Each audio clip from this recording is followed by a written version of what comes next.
Alright, we are in. We're gonna have to change these colors. You guys are monsters. Alright, round one. Khmer on Arabia. It is going to be in the blue. We have Daihisee. And their opponent in the red is Eli. So both players sending their Hussars forward. No reaction quite yet. But, alright. Well, the early raid goes on right at the start. Oh no. Don't want peanut butter on my thing. Get a slug of water. Alright. So right at the start, looks like a couple kills for Daihisee. Getting 2 villager kills is gonna give Daihisee a very nice lead early on. Eli a little bit back, and Eli interestingly building his production buildings outside of the range of the TC. So not the best production building locations. Much more like this would allow him to farm near the TC, but not really what you want to be doing. So a little bit farther area, which allows him to pick off a few more villagers, which is kind of what we saw. So 2 extra villagers were picked off. Both players going for Cavalier. And so we're going to be seeing Cavalier raids coming from both sides, but it looks like neither player really trying to do too heavy of a Cavalier raid. Should be seeing Elephants and Scorpions and Halberdiers is usually kind of the combination. But look at these Cavaliers are going to get it onto here and pick off 2 villagers. So these villagers are exposed for Daihisee, so Eli going to pounce on that. Pick that 1 villager off here. Going to be able to pick off a 2nd villager. No reaction. Oh, no. Okay, they're going to run away. The villager's trying to avoid here. And so Daihisee. Bristling, give me a quick rundown. Give me any FYI on Daihisee I need to know about. I don't know anything about Daihisee, so any information would be very much appreciated. Clan, anything else, whatever. Yeah, and so they're going to be fighting. Elvin's starting to show up in play for Eli. And we see some more Cavalier raids coming in for Daihisee as well. But Daihisee has lost a lot of villagers from those couple Cavaliers. So those Cavaliers are getting a lot of damage done on Daihisee. So Eli going to be able to pounce on the top side of the base. We see Castle trying to go for Daihisee, trying to get a little bit more secured area in the front. These Cavaliers and Halberdiers should be able to clean up these elephants pretty well. A couple Khmer Scorpions as well going to be able to provide some extra damage here. We see some quick walls trying to come up and trying to prevent those villagers. Oh, those villagers not able to get those quick walls up in time. More villagers going to be lost before Daihisee. In the meantime, Eli going to be able to take away those units. Snipes and Scorpion as well, which is a big loss. So, but manage to clean up that raid and they should be able to get that castle going up pretty quickly. In the meantime, big army massing up, so we have a lot of Cavaliers and a lot of elephants on the side. Eli only 1 villager kill up and about 1.5 villager due to some idle time. So Eli looking pretty nice, even though his early buildings aren't looking very pretty. He's able to get his TCs up on the back resources, going to be able to expand his eco a little bit. And we'll see who starts expanding. We see Daihisee going for a little bit wider expansion, so trying to get these hills in the middle, protect the middle areas. But this is a massive raid from Cavaliers on the side. A couple Scorpions exposed. Need to get this castle up. Once the castle goes up, it's going to protect the eco a little bit better. But these Cavaliers are going to be able to pick off a villager here and maybe pick off this villager. That villager's dead. Unless he runs into castle, but he's gonna do these quick walls. I mean, the Cavaliers could just break this down and like, that villager's dead anyways. You just run that village. Villager's gonna go try to pick a fight. Yo, that villager wants to throw down. All right, rip to a brave soul. In the meantime, this massive Cavalier and a squad of elephants are gonna find themselves out of position as the main force of Daihisee is gonna fight on the front side. Elephants gonna be able to take down these buildings surprisingly quick. And this is going to be hard for Eli to deal with as the elephants coming in on the side. I mean, though the Cavalier are going to get a nice engagement with the elephants, going to be able to take out a lot of these siege units as the army of Daihisee is out of position here, meaning that they got flanked down pretty easily. Elephants, again, not protecting their siege units with the Scorpions being caught unexposed. So those elephants are going to be able to take out a couple Scorpions, and that's a nice engagement from Eli. But the elephants are going to be able to hop on to these Cavaliers, and that's going to be a lot of dead units from Eli. In the meantime, Cavalier trying to fight down here, cutting off a lot of reinforcements, being chewed up by this castle. So I think in the end, Daihisee comes out on top, losing most of the siege, but they kept their elephants alive, a lot of Scorpions and elephants, and yeah, this is looking really good for Daihisee. Gonna start pressuring these buildings. Needs to get some actual siege up here to help deal with this. Maybe wants to send some of these elephants to go deal with the economy instead of focusing on trying to take down a single stable. Elephants not very good at cleaning up stables, unfortunately. I mean, they're fine, but you'd much rather they be working on something else. In the meantime, some expansions coming over here. Eli sending Monk Artie to go grab a relic from underneath the nose of Daihisee. There is a halberdier over here, so that halberdier could snipe that monk if he's not careful. So that one halberdier going on patrol looks like. So unfortunately, that monk should be able to scamper away with that relic. In the meantime, Cavaliers kind of protecting some of the neutral resources, making sure no expansion goes in. But Daihisee continue to press here. But Daihisee's only at 15 villagers, Eli at 37 villagers, and looks like, yeah, this is going to be some... we see, here's some conversions coming out. Already having one relic captured by Eli. Monk's going to try to convert some elephants, and leaving these scorpions exposed. Those elephants are going to be able to hop onto those scorpions. That's going to be a lot of dead scorpions. So, good engagement there. Picking off a couple scorpions, but I mean, the other scorpions who cleaned it up. Bliss Elephant, I saw, was in play. Bliss Elephant's, of course, not a very good play, but, you know, they are a unit you can make. So, Daihisee's going to be continuing to pressure here. And, yeah, Onager going to be landing some shots. Ooh, we see some conversions coming out, trying to convert this Bliss Elephants. So, you know, converting a Bliss Elephant is nice, but I think you'd rather convert regular elephants. In the meantime, we see the raids going on, and this castle was managed to go up by Daihisee. I forgot about that. Snipe the Monk trying to come back with a relic. And so getting a TC up on this side area as well, just to get an expanded eco. Maybe wants to make some production buildings. Just getting a couple Bliss Elephants just to produce them to harass this gold, which is not the worst idea. But Scorpion's masked up. No real meat shield, though, for Daihisee. A couple elephants, and maybe wants to make some halberdiers go forward. We see the Scorpions trying to pressure some buildings on this bottom, on this right side. But this is going to be a very and just taps out. I suppose there's no GG. There's no spec chat. So Daihisee manages to win it, even though Daihisee lost a lot of resources. Eli lost the army fights, taking that massively bad fight in the middle, as even though he was able to pounce on to the reinforcements and siege of Daihisee just had the numbers, and going heavy duty into Cav did not pay off here, as the Cav took a fight with the elephants, and those elephants did not actually, and the elephants will win that fight every single day. So if Daihisee had actually, if Eli had sent those Cavalier in and raided the economy, I think that would have absolutely decimated, like, that would have been their best chance at winning. But Daihisee is getting a nice little expansion over here, preventing gold expansion on this side, and really just winning the match of fight. So Daihisee goes up 1-0. So well done, Daihisee. We're going on to onto game 2, which is going to be loser's choice of map and civ. So let me unlock the screen, and let's see. Let's pull up Discord, and yeah, so now we're just waiting for the next game. While we wait, since I guess we can, we'll go to intermission and change my overlay to... This is something I'm going to have to figure out in the future.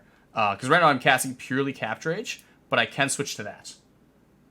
I can switch to this, or not that. Here we go. Cool. And so now I can get the actual screen. So we can see, you know, while I'm waiting for the next... let me just...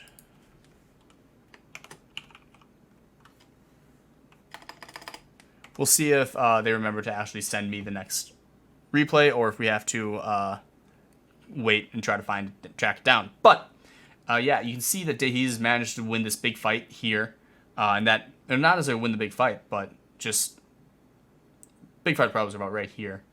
A very nice quick and easy win from Daihisee. Managing the overcommittal of Cavalier definitely paid off. I don't think it'll show. I'd love to see. I wish they had a thing that would show you how many resources were lost in units, but which is, yeah. So villager count definitely in Eli's favor, as a lot of villagers were lost in those early raids, but Daihisee's pulling off on top. So let's switch over to Firefox. Nothing going on there. Well, we have to refresh the page first.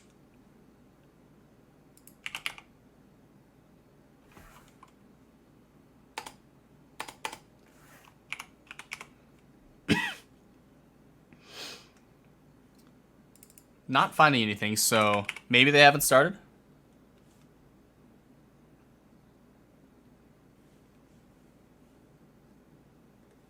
Can we find their... Let's pull up age real quick. So it is Daihisee. So I should, like, hopefully I'd be able to find on the leaderboards, right? Random map. There they are. Daihisee's profile.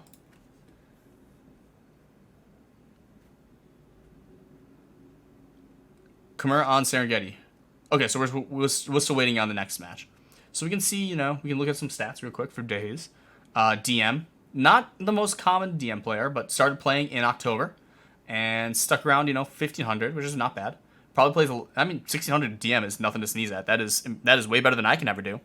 I have a lot of work if I want to get better at DM, but RM, yeah, 1250 RM. So a lot of RM team games. That is a lot. Daihisee loves their team games. Look at the team games. Yes, really solid DM team showing too. So we can just wait for the next game from Daihisee to pop up, and there it is. Berbers on. Let's see if we got a link. It doesn't look like Daihisee is going to be posting us a link because they have already started the game. But can we get a matches? Let's go here. Open link.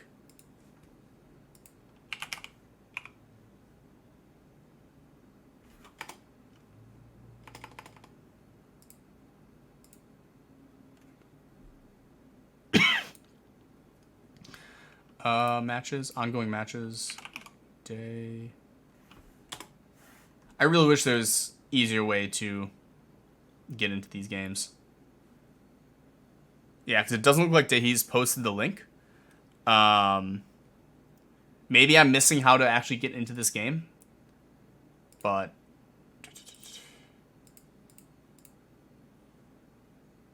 oh, there we go. Okay, it popped up. Excellent.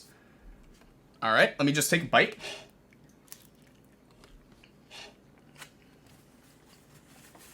It wasn't there at first, and yeah, it wasn't there at first, and I had to refresh, so. Let's get a little caffeine in the system. Get some calories to burn.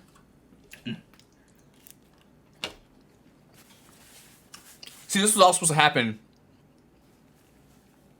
before this match, but they pushed it up 30 minutes, so we're here. All right, switch over to capture age.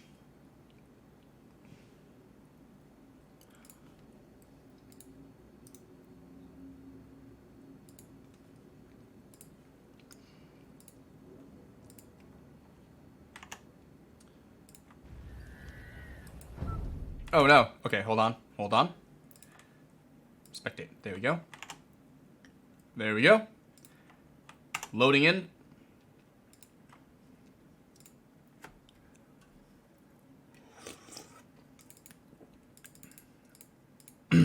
All right, in the red, up 1-0 after winning the Khmer Mirror. It is Daihisee. Their opponent in the light blue is going to be Eli. We got ourselves a Berber Mirror on 4 lakes. Oh, gotta lock my screen. There we go. All right, looks like everything's up and running with the stream. And yeah, Hussar's gonna come in here. So, it's gonna be camels. Camels for Berbers, obviously. And that Hussar should get cleaned up very quickly before it can do any damage. Hussar not gonna find any damage. Might actually find a damage here. Villager gonna fight.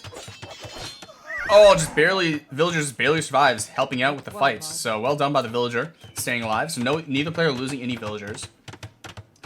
One villager is very weak, so if the raids were to come in, that's a nice and easy pick off. Camel's going to start coming forward for Daihisee. Daihisee's going to go for a couple camel raids. Use the camels as well for Eli being sent forward.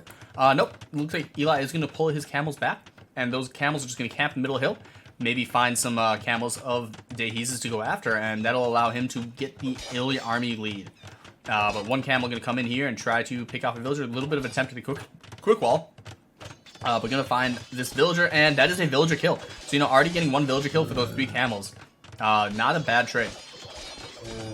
So, and then keeping 1 camel over here just to protect this dock area. So, not a bad idea. And villager already going forward for Daihisee. He's going to be going, well, I wonder where that villager is going, but that can't, villager being very sneaky.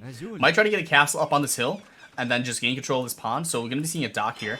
And, yeah, the villager is... I want to know what that villager is doing, but we see villagers on both sides going to dock all the lakes.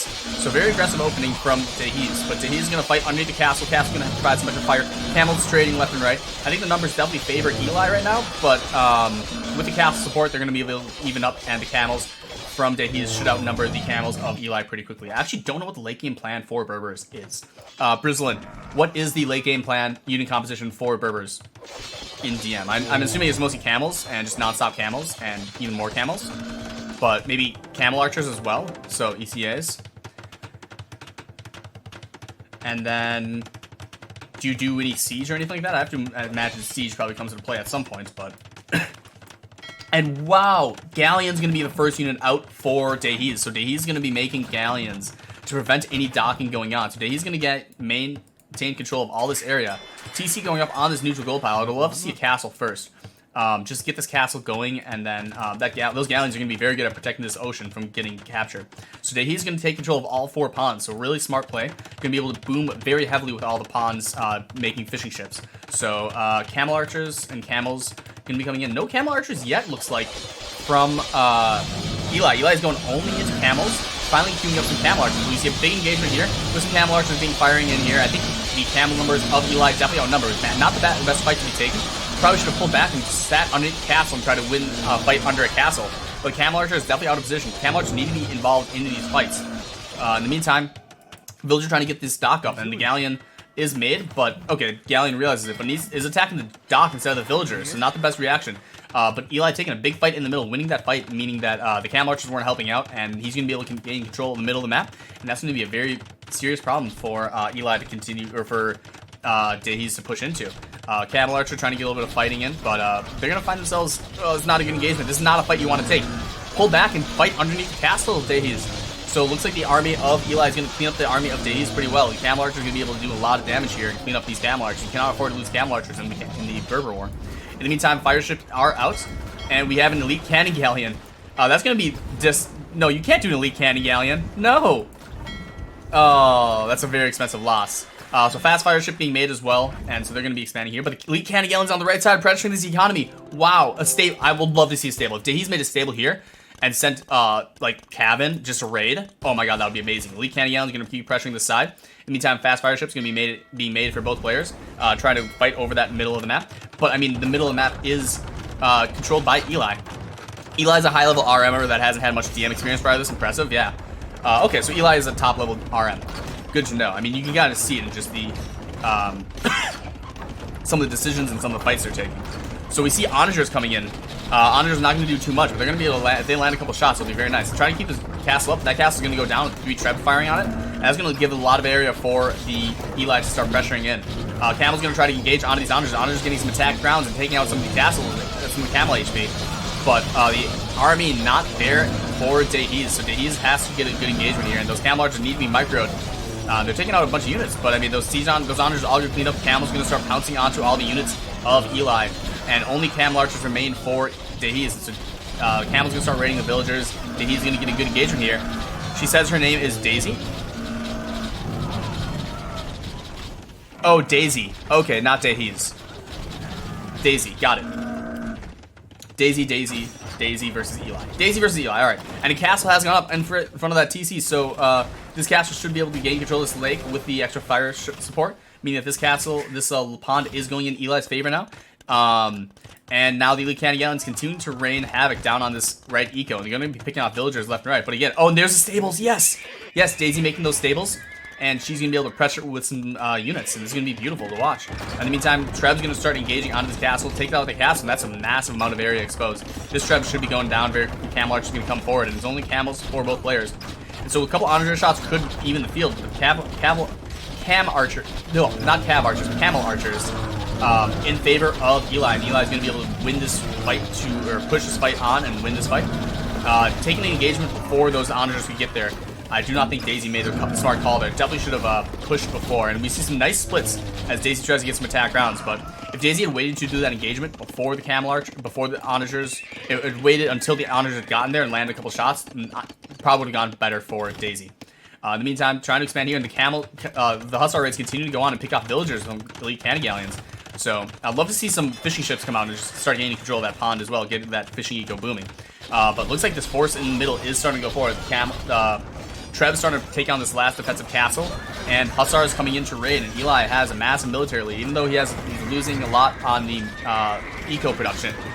So it's a matter of military versus eco right now, and so, but with gaining control of this pond, Eli should be able to start booming with fishing ships, should be able to start pressing into the economy, and the problem is that I mean, you need to start dropping a lot of production buildings for Daihisee if Daihisee wants a way back into this economy, or into this fight. Still only sitting at half the amount of army, and I mean, half of the Eli's army is all camel archers, which are the best unit in this game right now. And camels and hussars aren't going to do great against camel archers, so Trebs continue to pick away at these production buildings. Daihisee does have a lot of resources for trash units. Maybe some skirmishers might be a good play. I don't know how Berber skirmishers do, but wouldn't be the worst idea just to deal with camel archers. And in the meantime, we see some more expansions, some more and more raids coming in. We see sneak stables. So Daihisee, realizing that they aren't going to be able to win a fight straight up, Daihisee is going to be fighting all around the base to try to make as many annoying production buildings as possible. This is turning out to be a hell of a match. So a massive army in the middle for Eli. Luckily though, Eli's army is very mobile, having very fast camel archers and hussars. They're going to be able to run around and fight where they need to. And this is going to be a big engagement here. Fighting underneath the castle. Fighting underneath two castles, so you're going to lose a lot of army here. But the camel archers are starting to mass up for Daihisee. And so taking out this dock and taking out these resources. So Eli is gaining control of that left side of the map again. But I mean, with the castle going up and some stables coming up, and they're going to continue to raid the economy. Eli's economy is not very good right now. Starting to expand into the middle of the map, so we're going to be seeing a little bit weird of a little bit of a hamburger map where the main production of Eli is going to be mostly in the middle and on this left side, and then the rest of the map is going to be controlled by Daihisee. But the problem is that Eli has a massive army lead. Though, I mean, the numbers are starting to even up as Daihisee has such a huge eco lead. They're able to reboom very well. One castle does go down, and now the camel archers gonna start fighting, gonna have to run back and try to avoid all these camels coming in from Daihisee. And Daihisee needs to make sure to pick a really good fight here, and they're not picking a very good fight. Daihisee gonna lose a lot of camels before they can get to the camel archers. So unfortunately, the camel archers not losing a lot of regular camels, and not gonna be able to have as much of a meat shield to get onto where they need to. So they're gonna have to fall back, and not a lot of stables remaining to reboom with those camels. Andre gonna land a nice shot. Good split from Eli. Andre gonna do another shot and get some of those archers down. But it looks like Eli's skills as a top RM player is going to come into play here and keep his camel archer mass higher and more alive than the army of Daihisee. So Daihisee is only 10 million behind, but so many camel archers are going to make it very hard to deal with. In the meantime, you know, expanding more with these castles and being annoying, but Eli's getting this economy set up for Eli is huge. If Daihisee had set up a castle here and made it hard to gain control of this area, if Daihisee had a castle at this hill, I think Eli would be dead. But having access to this gold, this stone, all this area with castle, having that access to that pond, it's going to allow Eli to boom where he needs to. In the meantime, you know, he's losing all this area. Candy Galleons, Hussars haven't cleaned up a lot of this base. Hussars need to go and do some work, but in the meantime, Camels starting to mass up, and both players starting to do some market abuse, but the Trebs coming in. That's a lot of Trebs. And, I mean, really it's hard to engage on those Trebs as Berbers if your opponent has more camel archers than you. So that castle will go down. It's going to be a lot of area of the map able to be expanded into by Eli. And taking a bad fight. I mean, they are on a hill, so Daisy's going to have a little bit better engagement here, but the camel archer is just so far in the favor of Eli, and if Daihisee doesn't keep her camel archers alive, which she isn't, she can't beat these camels of Eli. So Eli's going to slowly be able to push back. We're going to be seeing the raids continue to come in. We'd love to see a siege workshop to even, when there's a siege workshop, maybe make some rams, start taking out some production buildings. We see the Hussar raids coming in, trying to kill some more villagers. If Daihisee can keep the army from, or the eco from Eli from ever expanding past, you know, 30 villagers, Daihisee has a chance, but it's not looking good. Those camel archers are just such a thorn in the side right now, but the Hussar raids can come in, and they're going to find a lot of villagers dead. They're going to be forcing the villagers into the castle. And yo, what's up, Lunatic? No idea we're streaming. Oh, don't worry, buddy. We're just doing some casting all day, and yeah, we're doing some DM casting. So Andre shot's gonna be landing some juicy shots on here, but I mean they are in stagger formation, so not getting too many good engagements here. Camels continue to come forward for Eli, so Eli does have enough gold income. Hussar raid's gonna keep coming forward, and they're gonna be able to cause annoyances. We see casting come up to protect the eco of Daihisee, and honestly, like, just continue to pick off villager here and there. Really needs to figure out, and we see a redock, so looks like Daihisee is cleaning this up. Wouldn't be surprised to see an elite cannon gallon. There's that elite cannon gallon coming out. Daihisee is pop capped though. Daihisee getting pop capped from losing her main base, and the camels and camel archers continue to be annoying. This is not like, this is the main problem Daihisee has right now, is that yeah, Daihisee is being annoying and has a eco lead, but just the army of Eli is just kind of unassailable right now. Hussars, camels, and camel archers. It's really hard to push into that. I'm starting to lose my voice a little bit. Oof. All right. So expansions from Eli as Eli is slowly gaining control of the map, he's going to start pressuring, gaining control of the neutral resources, gaining control of the resources of Daihisee, and you're going to wipe out another base. Hydrate. Alright, yeah, I'll hydrate real quick. Thank you, Lunatic. Alright, so Eli going to continue to move his massive force forward and continue to be annoying. But that Elite Cannon Galleon is out, and that dock has been cleaned up. So as long as that Elite Cannon Galleon doesn't get too close to the any units from his opponent, Daihisee should be able to clean up this castle eventually and maybe make a second Elite Cannon Galleon. I'm just going to make a regular galleon to push these villagers off that gold. So Daihisee's going to continue to be annoying. In the meantime, Trebs coming forward from Eli, and that's a lot of Trebs, and there's really no way to push into those Trebs, and that's, what, 7 Trebs? And those Trebs are going to be able to melt these 2 castles of Daihisee, and that's going to be expose all the economy of Daihisee. Daihisee losing oh no, Camel Archers to the castle. You can't lose Camel Archers to the castle. That is, you can't lose Camel Archers. It's just hard stop. If you're losing Camel Archers, you're losing this game.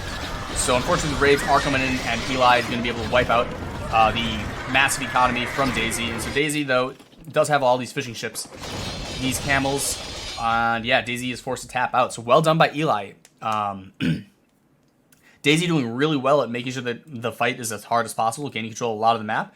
But a couple bad engagements just allowed Eli to get their Camel Archer numbers just massively in favor. And once you get the massive Camel Archers in the Berber's War, there's no way you're coming back from that. So well done by Daihisee beating Eli. Or not, I'm sorry, Eli beating Daihisee. Even though his eco was struggling for that entire time. So well done. Get some tea.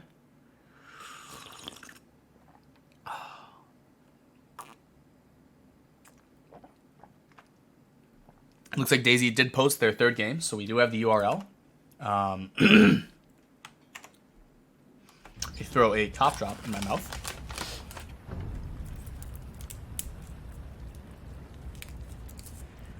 But alright, 1-1. We are looking forward to a game 3. This is going to be Daihisee's home map and Civ. So we should be it should be interesting to see what the matchup is. And it's going to be, oh baby, we got a Kuman's War on Serengeti.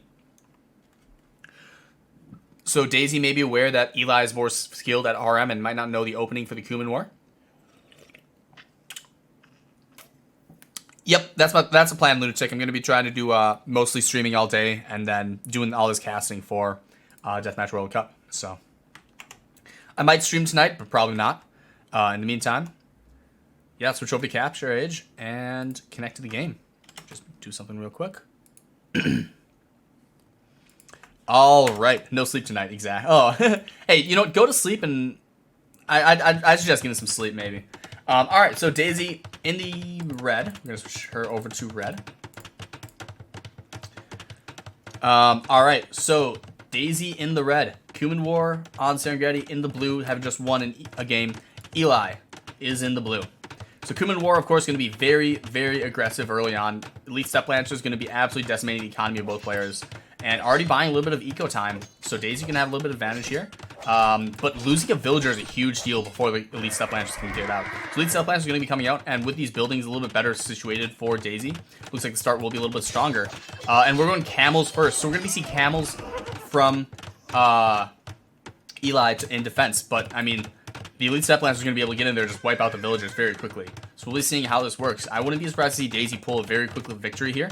But getting a nice choke point here, the Camels and Step Lancers are going to be able to stop a lot of these units from getting in too much. But the Step Lancers are going to get past, and the villagers are going to get pressured by the Elite Step Lancers of Daihisee. So we're going to see how this goes. A lot of units chasing those couple, but a nice little protective shield around this base. But the Elite Step Lancers do get in, and we'll see how the micro is from both players. Going to be able to pick off a couple of villagers. And Eli not losing any villagers quite yet, but he has a lot of idle time coming in as all the villagers, or a lot of villagers are on the TC, and he's going to be able to clean this up pretty well. So good defense from Eli, not sending his own Step Lancers into raid, and that's going to allow Daihisee to continue to boom and get their expansions up. And Step Lancers are starting to fight in the middle, and Daihisee needs to send her Step Lancers out to the side and try to raid. But looks like they're going to be taking fights, and you cannot take a fight when you're in the raiding mode because you're going to be losing due to your army being smaller. But good quick walls from, really good quick walls from Eli, and able to pick off only one villager so far in those raids. So massing up in the middle, army count pretty even, and villager count still the same. So really solid defense from Eli, even though he did not get any raids in of his own. Those step lancers are going to be able to pick off the villager. Villager, good reaction from Eli. So Eli, very aware of what's happening. Those step lancers are going to be able to clean things up. And so now we have a big fight in the middle. And I think the number is definitely in the favor. Wow, that is almost a 2-to-1 fight for Eli. So Eli not going to take that fight. He's instead going to go straight forward into trying to raid their opponent's economy. And the castle is going to try to go up, and we'll see if Daihisee can protect that castle from getting doubted. Those elite step lancers masked up are going to be able to just wipe out any army here. So we're going to see some Andras coming in. Andra shot's going to be an interesting play. So we see Siege Andras going to be landing some shots. And the castle does go up, so they're going to be able to raid a lot of units here. And let's see if they make the smart play of going for the TC. If those step lancers go right into the TC, we can see what's happening. Oh, go for the TC. You have enough step lancers to take out that TC in one shot. Come on, take out the TC. Nope, not going to take out the TC. So one strategy in Kuman's War is you can send that massive step lancers into take the TC, and those step lancers will raid that TC very quickly. And then if you can delete the TC, then it's like, how are they going to expand their eco? In the meantime, step lancers are going to be chased away by Daihisee. And interesting choke points. So those step lancers from Eli are going to be doing a very good job of staying alive and still having the advantage there. In the meantime, the middle has been cleaned up by Eli. So Eli is going to be sending we're seeing Paladins from Daihisee trying to go in and raid, but I mean, the step lancers here just picking up all the reinforcements, so need to fix those rally points before more Paladins thrown away to their death.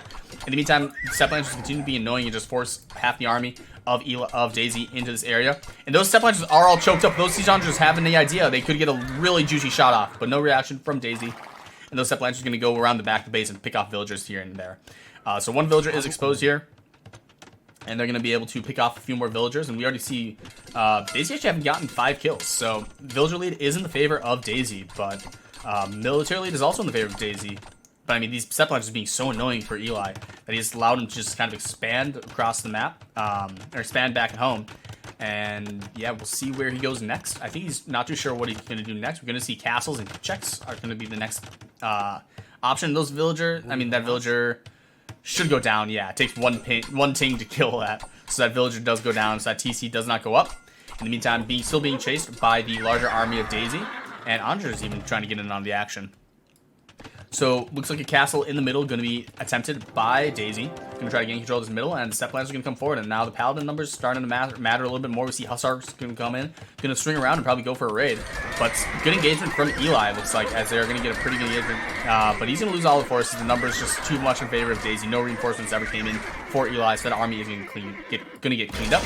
And we see Kipchek starting to come out. So elite Kipchek's going to be coming in, and those elite Kipchek are going to do very well at cleaning up some of these meat chili units. And Halberdiers are going to come in here, and those Halberdiers are going to do very well in cleaning up some of these units. And Daihisee taking a very nice fight here against Eli. So Eli being forced back. That castle continuing to be built. Actually, no, the castle did get sniped. The villager was sniped by Eli, so that castle will no longer be going up. Meantime, Halberdiers is going to keep engaging you. And Daihisee's content to throw Halberdiers away against the Step Lancers and Paladins of Eli's army. So taking a very good engagement here. And now these Siege Andras could land a good shot or two. Good micro. Neither Andra taking a shot, so not a very good micro from Daihisee, unfortunately. But Daihisee has expanded very heavily across the map. A lot of TCs, even has a Hussar preventing this TC from going up. So really well done maintaining map control. So Eli is going to be pushed back, and Eli is half villager count, half army count. It looks like Daihisee is going to be able to, maybe not necessarily take the lead right away, but a lot of villagers building that middle castle are going to probably hopscotch that onto this castle on this forward hill, and they're going to that's where they go. And so this is going to be a very dangerous situation for Eli. If Daihisee can get this castle up, Daihisee's going to be looking very nicely situated. Halberdiers continue to press forward and pick out all these trash units, and the Kipchek's not being pressured at all by the units of Eli. So, yeah, villagers trying to build, and there they start building that castle. And that castle goes up. That's going to be a very nice place. Trebuchets can sit behind the castle in this little wood line, pressure some of these buildings, and that's going to be very hard to push into. In the meantime, we even see some raids and some units on this left side preventing any expansion at all. Some expansions were happening down here, but with a couple Kipcheks, they're going to clean up these expansions, build a few villagers. They're going to snipe a villager by villager fighting. So, you know, not the worst. But, I mean, Siege Andras can come in here and fight this back. And Eli trying to hold on here. Does have a nice Kipchek number. But once this castle goes up, it's going to be very hard to deal with. We see Siege Rams and Siege Andras going to be coming into play here. And actually, you know, the Kipchek numbers aren't great for Daihisee. But now that castle goes up, the castle should help clean this up a lot. The Kipcheks for Eli do have to reposition to try to get out from underneath the castle. That's going to allow the rest of these army to be cleaned up. Anytime those Kipchaks are going to come over here and clean up the raiding army of Daihisee. Daihisee trying to expand a little bit more here. Might want to get a castle out here just to lock down the map. Oh. Talking too fast. Whew. Choking on my own spit. Beautiful. And we got some sneak siege onagers. I would love to see, these units come in and support those siege onagers. Those siege onagers are going to start trying to take down some buildings, see if they can do anything. In the meantime, fight in the middle. And they're just running past. So this is the problem, is that Eli did have a really nice army set up with a lot of Kipchaks. Those Kipchaks and Hussars are going to be able to fight back here. Even with the really nice castles from Daihisee, this middle is not free anymore. But losing a bunch of units is going to have to fall back. And Trebuchet is starting to pressure this castle. And, I mean, the Paladins and Kipchaks are underneath the castle, so they can't really get any counter-Trebs action going yet. Instead, they're going to switch their focus down to this red expansion to clean this up and allow maybe Eli to go take over that expansion. In the meantime, they're forced back. And this castle slowly be taken down. Maybe you want to send a villager or two over there to repair. You need to really keep that castle up. And instead, one Treb is going to run into the castle fire and take a couple shots. But there's going to be two Trebs, but the Trebs from Daihisee coming forward as well. And the expansion are starting to go up. And again, I mean, actually, I don't know where all those units went. But sending in some Hussar raids on this top side would be beautiful from Daihisee. Really just force any reaction out of Eli. And instead, this castle will be going down. And the problem with this, though, is that that's going to leave all these Trebs exposed. There's a lot of army here for Eli. Villagers finally coming over here, but it might be too late to try to repair this castle. And those Kipchaks are going to pounce onto those villagers and try to repair them. And they're going to get a really good engagement here. And good engagement from Eli. So really well done, really well timed. Onager, though, Siege Onager can land a shot. Some very smart micro. Oh, that's a big shot. Okay.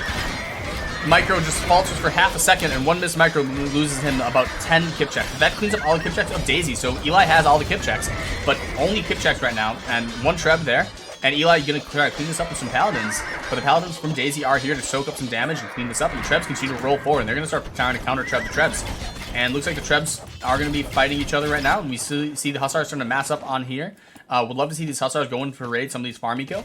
And yeah, the Kipchaks going to come and dip, dive, and dunk and try to pick off some of these Trebs. And they're going to get some good engagements here, as there are no units to really counter these Kipchaks right now. So the Paladin's going to try to engage here, but they're going to be well microed by Eli. Was able to take off one Treb. Hussar's going to come in here and soak up some aggro from the Paladins. Paladin's going to land onto these Kipchaks. And they're going to do a pretty good job here engaging, but Kipchak numbers starting to drop. So 20 Kipchaks, 17 Kipchaks, and the Kipchaks starting to mass up again for Daihisee. So Daihisee's sending their Kipchaks forward, and that's going to be another Treb down for, yeah, it's going to rout the Kipchaks. They're going to have to fall back. In the meantime, Kipchak's going to be able to keep pressuring. Treb's going to keep firing onto these other Trebs. Just send the Paladins into cleaning up that Treb. And yeah, the Treb finally goes down, and now the Kipchaks are going to start massing up underneath this castle. And we see a castle going up, and Daihisee wins the game. Yeah, so well done by Daihisee having pushed back. Even though Eli managed to get some sick micro with his Kipchaks, Daihisee managed to push forward and win off the back of just nonstop pressure.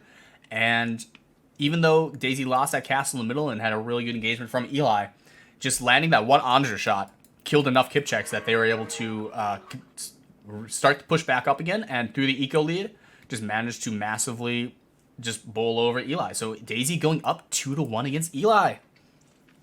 These are some games. These are really good games. All right.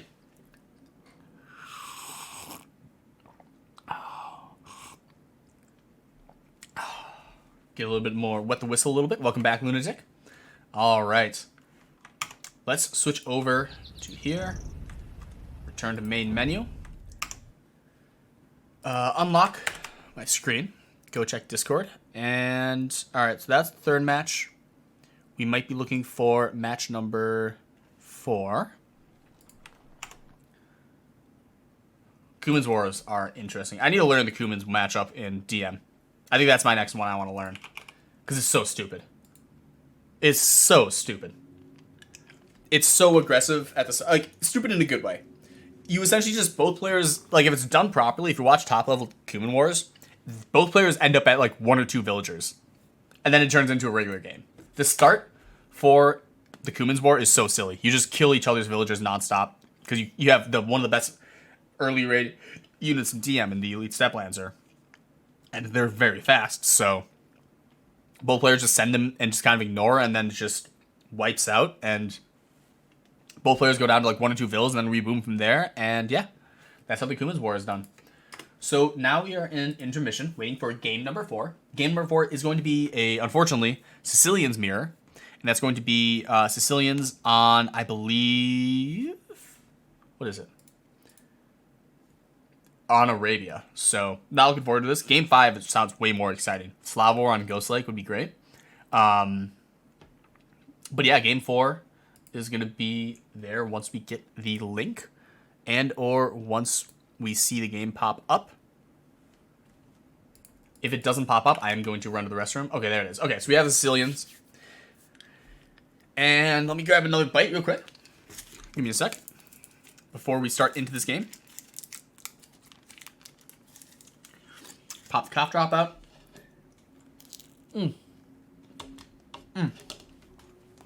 Cold gluten-free toast. So good. What's up, Crazy Joe? Good cigarette break? Yeah, right? Oh. I tell you, if you ever want to experience what depression tastes like, toast yourself up some gluten-free bread and put nothing on it. If you ever eat toasted gluten-free bread by itself, it is the saddest thing you will ever experience. I don't know why. Just the taste itself and the texture is just, it's just wrong. I'm a celiac, so I can't eat gluten, but like it's just, oh my god. I did that one time because I ran out of peanut butter, and it was like, it wasn't because I was sad for other reasons. I just ate it. Don't try it, lunatic. I do not recommend it at all. It's just you take a bite and you're just like, nothing is right. I was really happy at that moment too, and then I was just like, oh, you know what? I'm out of peanut butter. I'll just have a bite of this and just, I need some food. And I was like, oh my god, this is the worst thing ever. All right.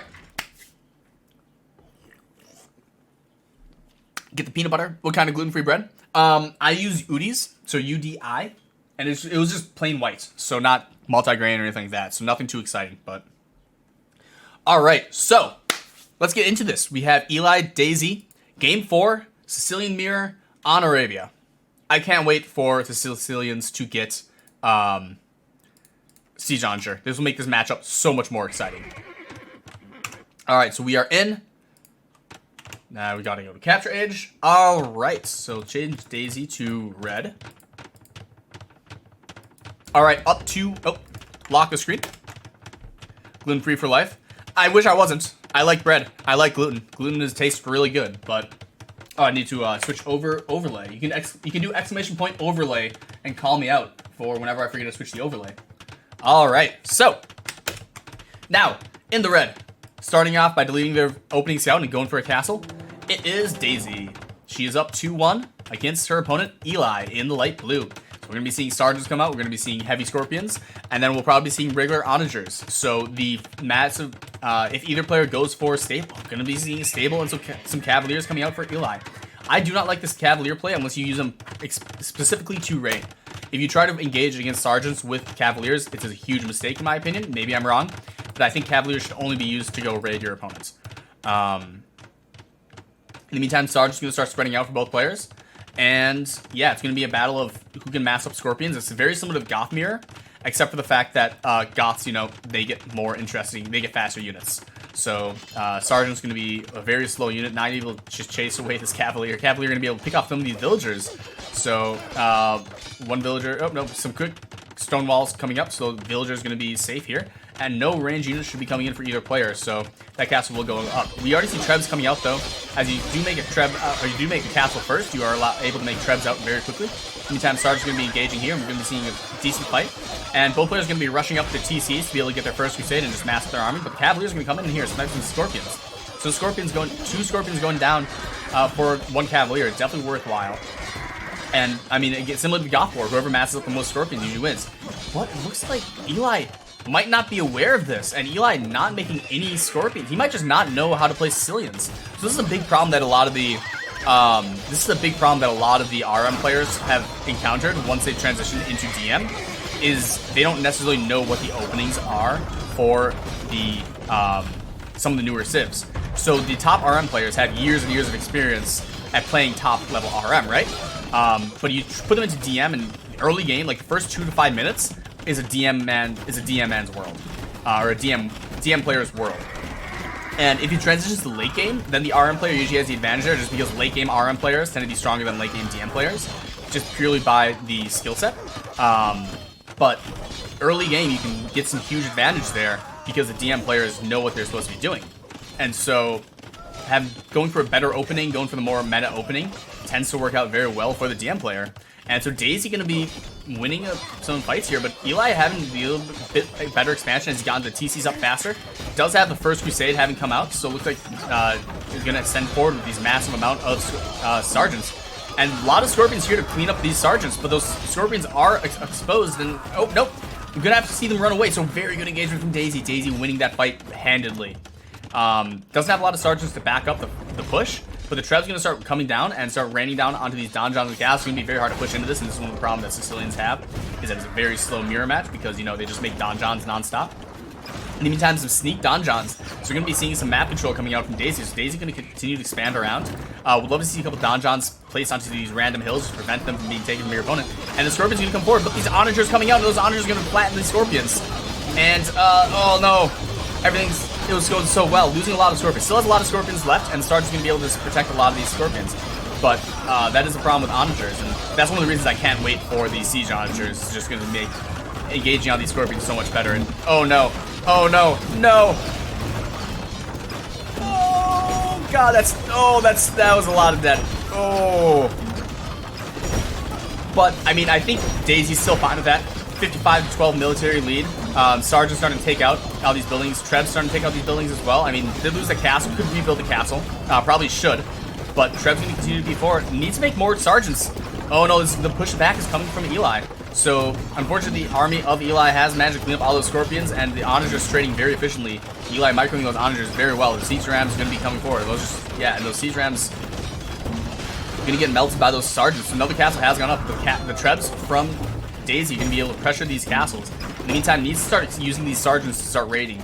Maybe raid, maybe just build a Donjon up here. We see them massing up back here, but needs to get some raids going. We see a TC going up there as well. But the fight in the middle is still skirmishing going on, and the expansion from Eli on this top side is going to be very nice. We actually see Daihisee having the same idea and sending one villager all the way out from here. Sending all the villagers over there, but needs to send some military there to help out. Otherwise, they're going to get there and get killed. So we'll see if Daihisee changes their mind.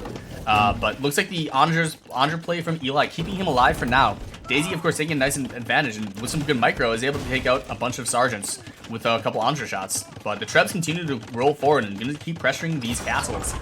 And those Trebs going to just continue to be a thorn in the side, as there's not... Again, Sicilians are so slow, they can't really push into Trebs and snipe Trebs unless you try to make some Cavaliers. And again, Cavaliers suck in Sicilian matchup. So Sergeant's going to go for a raid, and they're going to start donjoning TCs. So masked up, and they're going to build these donjons pretty quickly. And they're going to idle a lot of TC, or idle a lot of eco for now. In the meantime, we see a monk getting sniped by a Sergeant, and almost gets sniped. But one relic has been captured by Eli. And with some Scorpions as well, these Sergeants aren't going to be able to do any engagements. And we see the Scorpions start rolling forward for Eli, going to try to get a good engagement. I just pull the Scorpions back. Daihisee, pull the Scorpions back. The Scorpions do not need to engage anytime soon. This Onager is going to be doing a good shot here. And Donjons and Onager is going to be wiping out a couple Scorpions. Don't engage with the Scorpions. Keep the Scorpions back, protect the Trebs. And if those Scorpions come forward, just send the Sergeants forward in stagger formation. Onager coming in. You're going to see some trades coming in. And so, 1 for 3, not a bad trade. And the Trebs continue to fire here. We see some Donjons coming up to protect those Trebs. But this expansion has gone up. These villagers standing idle. And we see some Sergeants coming from Eli to pick off these villagers who are just, that's going to be 6 free villager kills, which is going to be very nice for Eli. In the meantime, Sergeant's going to clean up this expansion from Daihisee. And unfortunately, I don't know the point of that TC. I would love to see a castle there. A castle on this hill would have been beautiful. But went for a TC instead, and unfortunately, it's going to be what cleaned up. Looks like Eli is going for the relics, so he's going to be able to get a couple relics here, which will be helpful. And some Cavaliers have started to come up to try to snipe some of the siege, but with enough Sergeants and Halberdiers here, they should be able to keep this safe. In the meantime, some Cap Rams with some garrison units are going to try to come forward, and they're going to start trying pressure. But with enough Onagers back, they're going to be able to protect that pretty well. And yeah, in the meantime, some Cavalier raids and Sergeant raids are going to be trying to gain control of this map. This is why you want to see some Donjons being placed around the map. If you have map control, you want to just place Donjons on as many hills as you can. Just gain control as much of the map as you can. And then if they start pressuring with their own sergeants, you can just make some of your own sergeants. But the Treb's going to keep pushing forward. Daihisee, I think, is content just to, boom. Daisie's at 120 villagers, so, doesn't need to worry too much about a boom. Could expand a little bit more if they wanted to. Cavalry's going to come in for a raid. Some defensive castles would be nice as well, but defensive donjon, defensive castles should clean up these cavaliers pretty quickly. But now Daihisee just needs to get their military population up again and just keep pressuring in this middle. Villagers going to come in and try to repair this castle. Eli knows that they have to keep this castle up. Those Trebs going to start raining down stones onto this castle and losing a lot of villagers here. But with multiple castles here, they are going to clean that up. But the castle does go down. Meantime, Onagers is coming forward as well. Oh no! Oh, we're going to lose a lot of scorpions. That was a lot of scorpions dead. That was about 5 scorpions dead, 6, 7. That's almost all the scorpions dead. But they took out that castle. A lot of exposed eco. And the Trebs stay up. There's still 5 Trebs that can move forward to those 2 forward castles. Eli is forced to pull his economy back. And if Daihisee continues to produce units, I would love to see some stables and some cav raids. I think stable cav raids would be the smart play. This is when you start needing to make fast units, just to be able to pressure as much of the economy of Eli as you can, instead of just continue to do a single spearheaded push in the middle. More production would be beautiful, but Daihisee definitely has put on the gas here and continue to take down these buildings, and that's going to be another castle down. The second castle should be pressured as well, and so long as those sergeants start being pressured, and I mean, they're going to try to get that onager on there and land a shot. You're going to get some damage onto those sergeants, but not enough damage. And those onagers are going to come over on this left side, but we see cavaliers going to come in, so some speed will be needed in order to get any amount of pressure. But this is the problem with enough siege and some donjons and scorpions to protect this. Those cavalier aren't going to be able to do too much. They're going to get in there. They're going to kill 3, 4, 5. They're going to kill all those onagers. So those cavalier are definitely paying off. Killing, oh my god. Send those sergeants back. Those cavalier just decimating everything. So donjons, of course, not a very good unit, but those cavalier breathing life into Eli, killing so many cavalier siege units there that it's going to allow him to continue to pressure forward and give him time to reboom. Daihisee will need to figure out how to continue pressure. Using the Trebs to continue to take down these buildings, which is very nice. But I mean, I'd love to see expansion over here, gain control of this area, gain control of the relics, just really expand and pressure any amount of your opponent has this expansion. Start pressuring that area. We see the sergeants coming over here trying to get out the monastery. Just Daihisee really is only focusing on the middle and really just needs to expand their production. And a lot of idle villagers, so needs to make sure they send everyone. A lot of not really well working villagers. Really, just Daihisee needs to start attacking multiple spots because Eli has a significantly weakened army. But if this is not looking great. This is looking a little sketchy. Eli could make a comeback. Eli has 102 villagers, has rebuilt a lot of their production back here, does not have a lot of space to do stuff in, but we definitely could be seeing Eli making a comeback from behind victory here. What looked like a very, very surefire win from Daihisee is turning into something else. But Cavalier is going to start engaging in sergeants, and this is not a fight you want to be taking. The sergeant is going to win this fight very convincingly, and just the numbers there as well as the Andres starts streaming forward as well. Cavalier is starting to become reinforcements though. Would love to see some halberdier spam come forward from Daihisee, but a lot of idle, not a lot of production coming in. Daihisee not making any units. Like, okay, there's the halberdier spam, 15 of them, but the Cavalier is going to hop onto these units, and there's nothing here to protect these units. So Cavalier are going to be very good at cleaning up these siege units. Going to clean up these Andres, going to clean up these Scorpions, going to clean up these Trebs. The Trebs need to run away. Finally, some ground units starting to come in, and we see some expansions, maybe some raids. Monk trying to get that relic, but I mean, Eli's doing such a good job protecting against this, and yeah, Donjon's going to be engaging here, trying to get some Cavalier raids, and okay, finally we see some light cav raids. That is exactly what I want to see. Light cav raids will be beautiful here. Just only a couple light cav coming out, but the light cav just can start pressuring some of the economy, make it so it's not so safe to do whatever Eli wants to do. And that'll be very smart. Meantime, big engagement coming out here. Andre's going to rain down fire on each player. Cavalier's going to be engaging on the Cavalier, and Andre's going to be trading shots on each other. Some micro from both players, and the Onagers from Eli are going to get some good engagement, but there's so many more Onagers from Daihisee that they're going to win this fight.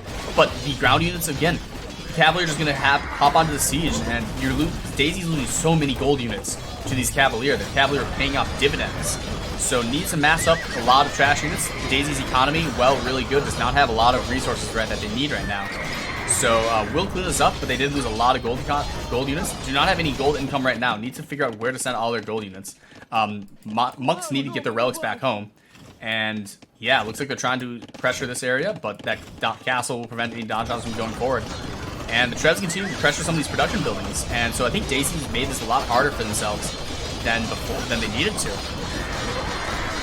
So we still got, you know, Eli has to hang on for life, but Andre's gonna get a nice flanking maneuver, and they could clean up a lot of Scorpions if they do something. If they transition over to fighting on the Scorpions, if they're going to, and it's gonna be a lot of dead Scorpions. And so Sergeant's gonna find themselves and try to engage here, and but those Andres do get taken out by the Scorpions of Daihisee. And so now the forces of Daihisee are going to be able to push back into Eli's economy. It looks like we're going to be seeing some Trebs go down as well, so that's going to be a very nice pickoff as Trebs become very expensive. I mean, actually, no, the Trebs stay alive, but Cavalier continue to come forward, and not a lot of Halberdiers being made. We need to see a lot more wood income. Eli's resource looking very solid right now. Eli has a little better economy, I think. Still has gold income, and can still make Cavaliers, but we're going to be seeing Light Cav as well, just trying to raid and kill as many of the siege as well. And the forward army of Daihisee has gone down. So again, Daihisee kind of not necessarily throwing it, but and I don't know where this monkey's going, trying to give the relic. Okay, so we're gonna be seeing expansion over here, and yeah, smart donjon. And so even though this entire side of the economy was exposed for Daihisee to raid, she never took the chance to raid it.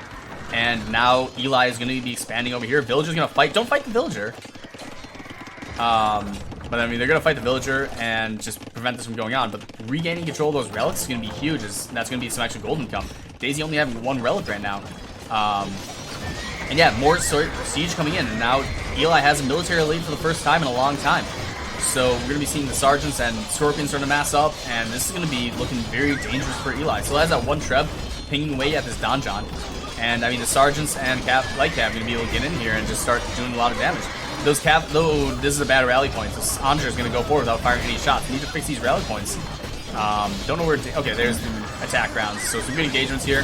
Going to get some nice shots on those Andres. So those Andres are going to do a very good job at help cleaning this up. But I mean, the Trebs for Daihisee have gone down, and Eli has managed to push back into mid. So Eli going to be making a comeback. Daihisee over booming at 150 population, still doesn't have enough, and doesn't have any army. Daihisee needs to rethink of a plan. So as good of a push as that was for Daihisee, looks like Eli has managed to stabilize and is going to be start pressuring quite a lot.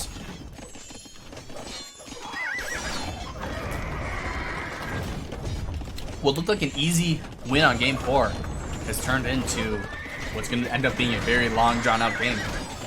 Still some neutral resources, still this gold in the middle. Monk going to be coming out of there sometime soon for Eli to gain control of that. Taking control of this stone, which is going to be nice. And then, again, Daihisee not sending military units over to where she knows army should be. So those sergeants are going to clean up those villagers. And, I mean, Daihisee just has allowed Eli to gain control of so much of the map that they shouldn't have gained control of. Still has a stone pile that can take out, still hasn't gained control of that relic. So some sloppy play from Daihisee, unfortunately. Having focused so hard on winning the middle, even though Daihisee did win the middle very nicely, wasn't able to deal the killing blow and just allowed all their siege to be sniped off, and that allowed just Eli to make a comeback, killing so many gold units, and Daihisee still has no gold income. So we're going to be seeing a trash war coming in for Sicilians. It's going to be Halberdiers, Hussars, and Pikemen, or Halberdier Hussars, probably no skirms, but Donjons not very good at cleaning up units. Like, Donjons just aren't good, so a lot of villagers are going to go down. That will free up some pop space for Daihisee, which will be nice. But, oh my god, that's a lot of siege rams coming forward.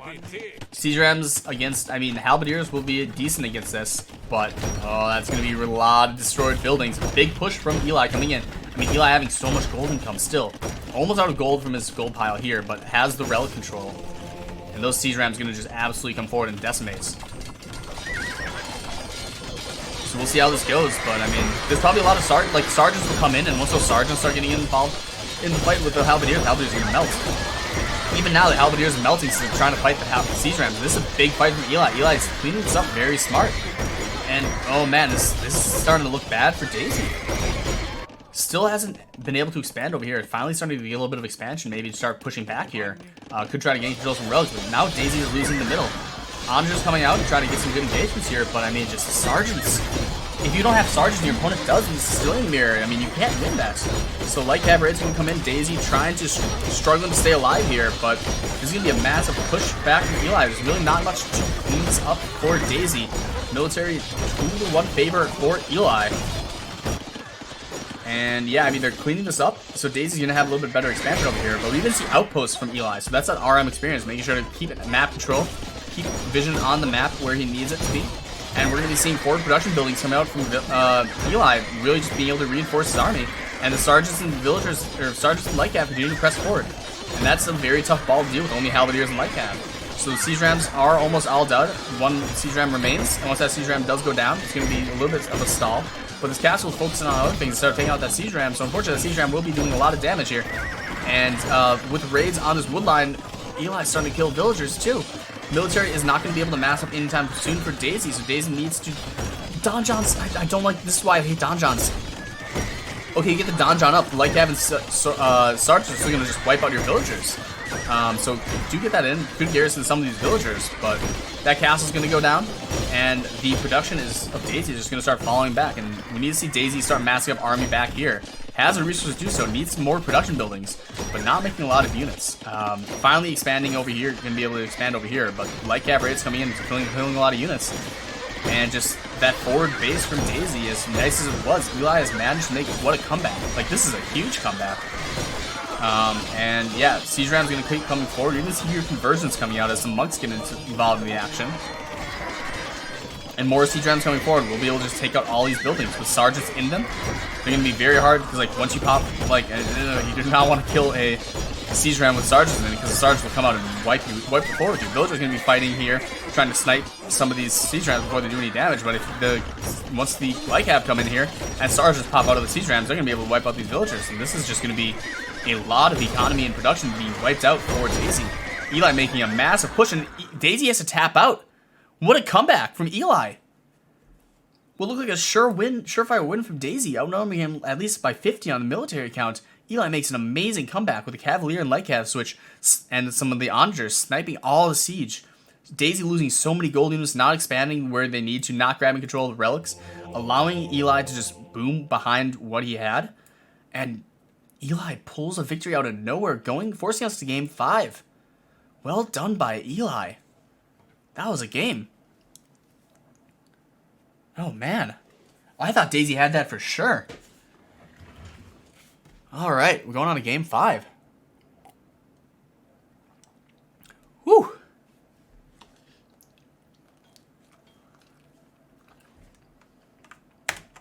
Let me unlock.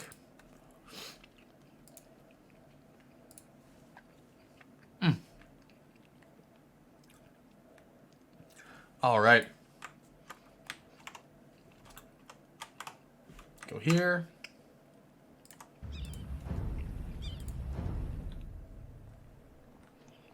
Whew. All right, so let's pull up AoE zone. AoE2.net. Refresh the page and see if the game is up. All right. Game 5.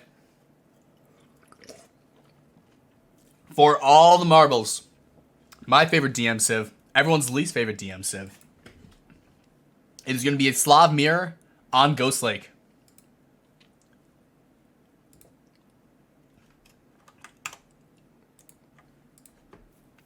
All right, let's do it. Okay. Having won a massive comeback there. Seems like so often DM, whoever takes the middle first ends up getting pushed back and losing. I have some opinions on that. Give me a second. And it's true in RM too. You know what time it is? It's time for some water. I'm out of water. I'll drink some tea. All right. So in the blue, light blue, having just won a massive comeback, Eli. And in the red, having just unfortunately lost the game that they should have won, Daihisee in the red. So Scout's going to come in here. Slav War. The Halberdier is going to be coming out real quick. And those Halberdiers are going to be very nice at cleaning up some of these Hussars. And I wouldn't be surprised to see no other raids. So we're going to be seeing Cavalier come out right away. Stable opening for Eli. Yo, what's up, Dream Legend? Stable opening? I've never seen a stable opening for... What is Eli? Like, is this like 500 IQ play? The Cavalier's going to go in for some raids? You don't... Okay. I mean, the Cavalier are going to be doing decently against the champions, I guess, but like, Slav Cavalier? Against Halberdier spam? I don't like this. At least I don't like it for Eli. I mean, if they manage to pick off a lot of units, that'd be huge, but... Alright, we're gonna see if Eli's RM skills can carry him past this against a very much more ideal opening. But I mean, these Cavaliers are gonna find a lot of exposed villagers, so unfortunately this is gonna work out for Eli. Or unfortunately for Daihisee, this has worked out very well. Already picking out 2 villagers. Could even take out those foundations. But the Halberdier is going to be repositioning here. That villager is going to get picked off as well for Eli. So Eli's going to be... Oh no, quick wall's coming in from Daihisee. So nice. I need to make sure not to lose any siege. But those Cavalier are going to get trapped here. No, don't. Send them forward. Send them to clean up those Cavalier. Don't let the Cavalier get free. Alright. So they could snipe. Yeah, those Cavalier are going to get cleaned up. That's going to allow a massive push in the middle. We see Boyars as well coming in. Scorpion's going to be made as well. And we're going to be seeing some raids coming in from Daihisee. And not so much raids as so much as a straight up fight. Castle going up will protect their buildings and resources and units pretty nicely. But yeah, I think the army for Daihisee is just so far advanced right now than Eli, because I mean, Eli has Cavalier. You wasted a lot of gold on Cavalier. You wasted a lot of building time making stables instead of making champions and halberdiers. So I think Daihisee is in a very nice spot right now. Boyar is going to come in and try to do some raids, try to see what's happening. And the Cavalier is going to go on and continue to do some raids. I mean, the raids will be annoying if Daihisee, or if Eli can keep getting those 2 villager pickoffs, that'd be huge. But, I mean, just already, Daihisee even with those Cavalier raids, 2 villager lead for Eli, or for Daihisee, already in the Boyar picking off another villager. So, villagers expanding everywhere, though. So we're going to be seeing a sneak siege workshop from Eli. So, looks like Eli wants to apply a lot of pressure here. I mean, he kind of has to. But these Cavalier are getting a very engagement here, and I mean, this is the problem. If you don't have your units to support this, that's picking off, these Cavalier are picking off a lot of siege units, and that's going to be a huge pick-off. A lot of villager kills, maybe a couple of villager kills too, 1 villager death, and picking off some siege. So, you know, pretty solid trade. 2 villagers come forward for the forward siege workshops, and if the Boyars catch wind of that, oh no. Oh, that's a bad shot. But Daihisee just kind of massing up right now, sending some halberdiers over here to try to stop this expansion from going up. Champions chasing them down. I think that TC should go up in time. Maybe not, we'll see. In the meantime, expansion on this right side, controlling these neutral resources. But, I mean, this is a very dangerous base for Eli to have. Maybe make some barracks as well. And he's going to be able to do a nice raid. The castle will go up with siege rams coming in. That's a lot of siege rams. That's 8 siege rams queued up. And those siege rams will be absolutely detrimental to any chances of expanding over here. We even see some expansion of TC going on this wood line. Just get some farm space and wood. Just really get that villager count going. So, Scorpion's masked up. We'll be able to do pretty well at engaging against these halberdiers if those siege rams not going to go, or siege is not going to do anything. I mean, Daihisee needs a pressure advantage. She is massing up right now. She has a massive military lead. She has a massive score lead. Has nice expansions, but she's not taking... Okay, finally starting to move forward. This is going to be very dangerous to deal with. This is when you need to send some Boyars to go and make sure your opponent isn't doing anything sneaky. Because you've seen the force that he has up front. And if you know that this is all he has, you got to be thinking, you know, that doesn't seem right. So Andre's going to let... Some Siege Andre's going to start trading, and we see some good attacks from... oh, this is some bad attack. Moving from Eli. Eli throwing away 3 Siege Andres, and those Boyars are going to start going forward and trying to pressure. But I mean, I don't know if he can... I don't know how Daihisee is going to be able to deal with this.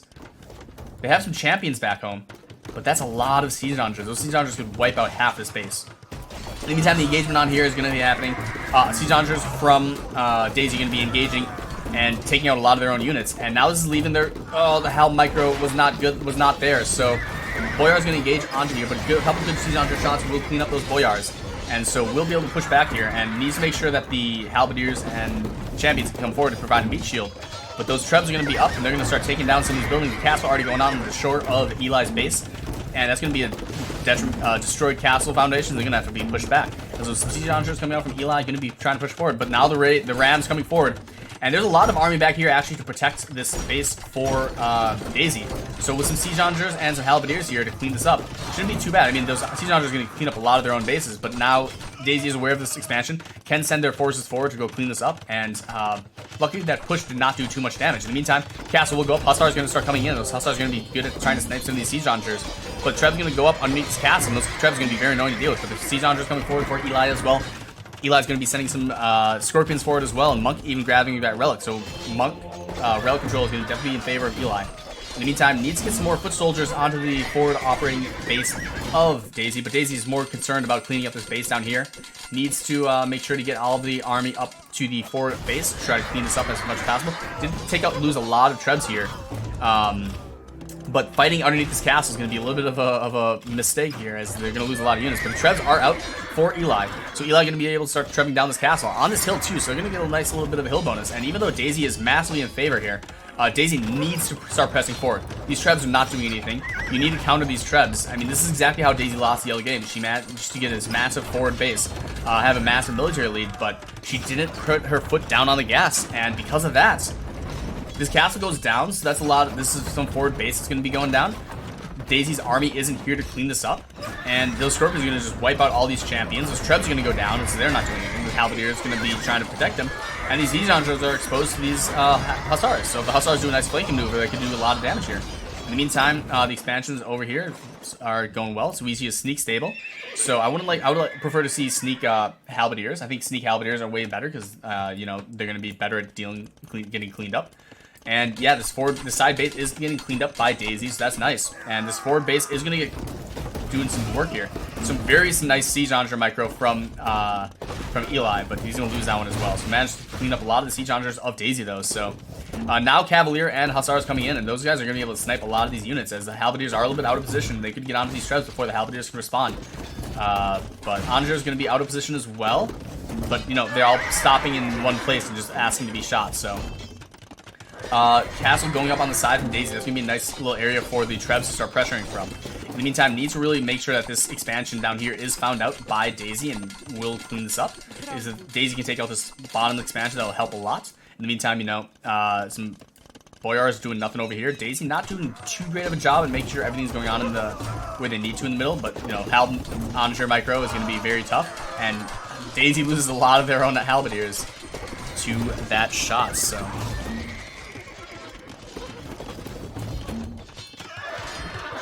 that castle will go up, and those Cavaliers do not make it too far into the base. And now the Trebs starting to come in. And yeah, like, Daihisee needs to go and counter those Trebs. Send the Boyars in. But unfortunately, Trebs need to come. Okay, Trebs gonna start counter trebbing. And yeah, just Daihisee not taking the best engagement she should be. And yeah, we should see the Trebs starting to fire on, and the Boyars protecting those Trebs. But send the Boyars in, just protect the castle. Send the Boyars in, kill those Trebs. You will win the fight against the Halberdiers. Alright. That castle might go down. Onager's going to land some nice juicy shots. Champion's going to come in to clean up the Halberdiers of Eli. And these Boyars are still doing nothing. Like, send your units in, Daihisee. You got it.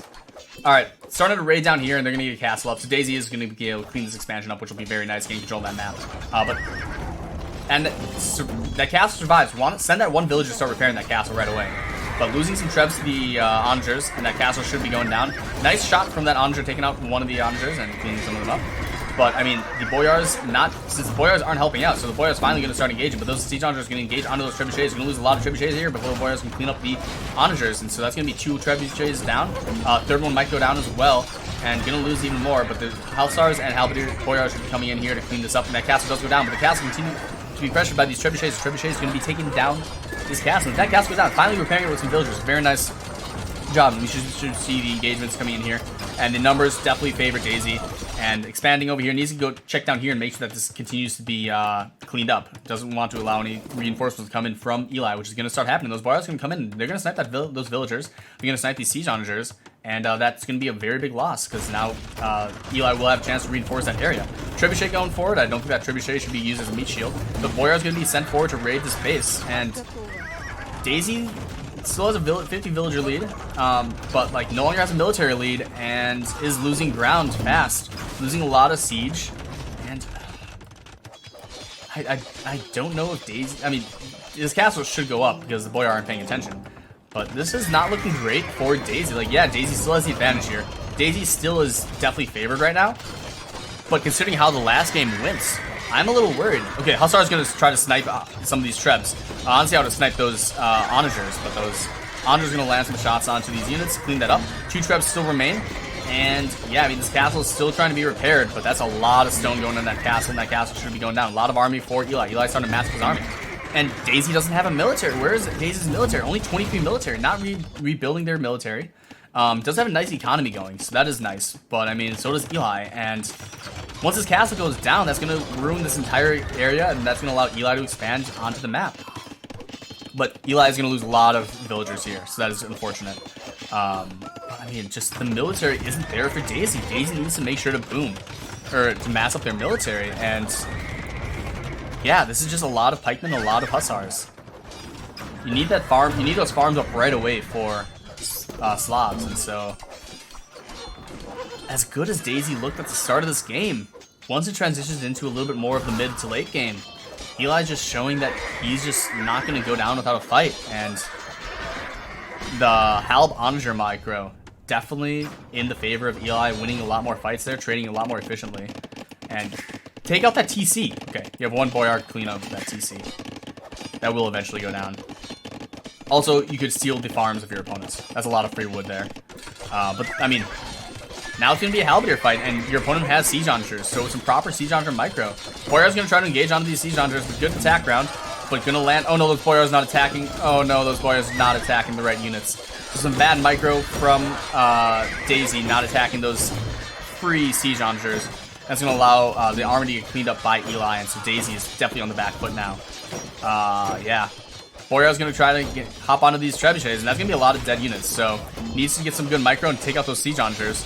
Take out those trebuchets, which is good, but you need to send those onagers over to fight those, send those Boyars to kill the onagers. You cannot let those onagers continue to just wreck any amount of massing your halberdiers are trying to do. In the meantime, cleaning up this economy from Daihisee, Eli is going to be able to spread out his base. Cleaning this up as well, has some siege rams as well to clean these buildings up, not being used, but they will get there eventually. And this should allow Eli to start expanding over here. Start sending some villages forward, build some castles, protect this right side of his base, and really just expand, prevent any raids. And we're going to have to see Daihisee figure out how to claw her way back into this game. She does have the military production coming in again, but I don't know how Daihisee is, like, Daihisee just doesn't win in these situations. So villagers getting picked off here, and we see stone walls coming in. Eli doing some stone walls. Let's hope we don't see a DQ, because we might see a stone gate or something. But idle TC and eco difference, yeah, that's huge. I didn't even realize that. That is 2 hours of idle TC time. I mean, though that doesn't make, that's fine because Daihisee has 120 villagers, so that's not too big of a deal. Hopefully we don't see a DQ. Hopefully Eli knows that he can't make stone gates. But he's going to stonewall up this area and prevent himself from being raided. So, smart play. Some people look down on stone walls in DM, but this is going to work out well for Eli. And the Siege Onager Halb is going to continue to press forward, and I don't know if Daisy's micro is going to be there to be able to clean this up. And with the castle, I mean, we'll see. Though the Halberdier is going to engage here. Oh no, bad engagement, real bad engagement. Lost all those champions and Halberdiers. So very good engagement from Eli, cleaning up a lot of the ground forces of Daihisee. But yeah, this is the problem with Siege Onager micro, is that if you don't have the good micro here, you're gonna just absolutely lose a lot of your own units. So Daihisee doing a lot of friendly fire there.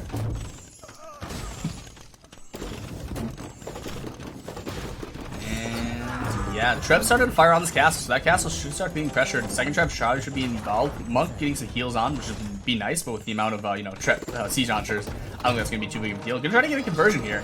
Instead, just gonna use all the onagers and attack that and kill all of the units there. So a little bit of a carpet bomb there. In the meantime, would love to see some, just make a couple barracks over here. Like a couple barracks, send some halberdiers in. But those walls are up, so the left side of the base for Eli is going to be protected pretty well. The castle's starting to be pressured pretty heavily. But again, the Siege Onager micro not there for Daihisee, losing a lot of their own units. And finally sends some villagers over to repair. But two Trebs here. Oh, that Onager is going to be landing some nice shots. And, oh, but better shots from, oh no. Oh, that's a lot of clumped up Siege Onagers. Oh no. Oh no. Oh, that's, it's always painful to watch this. Just pull these Siege, okay.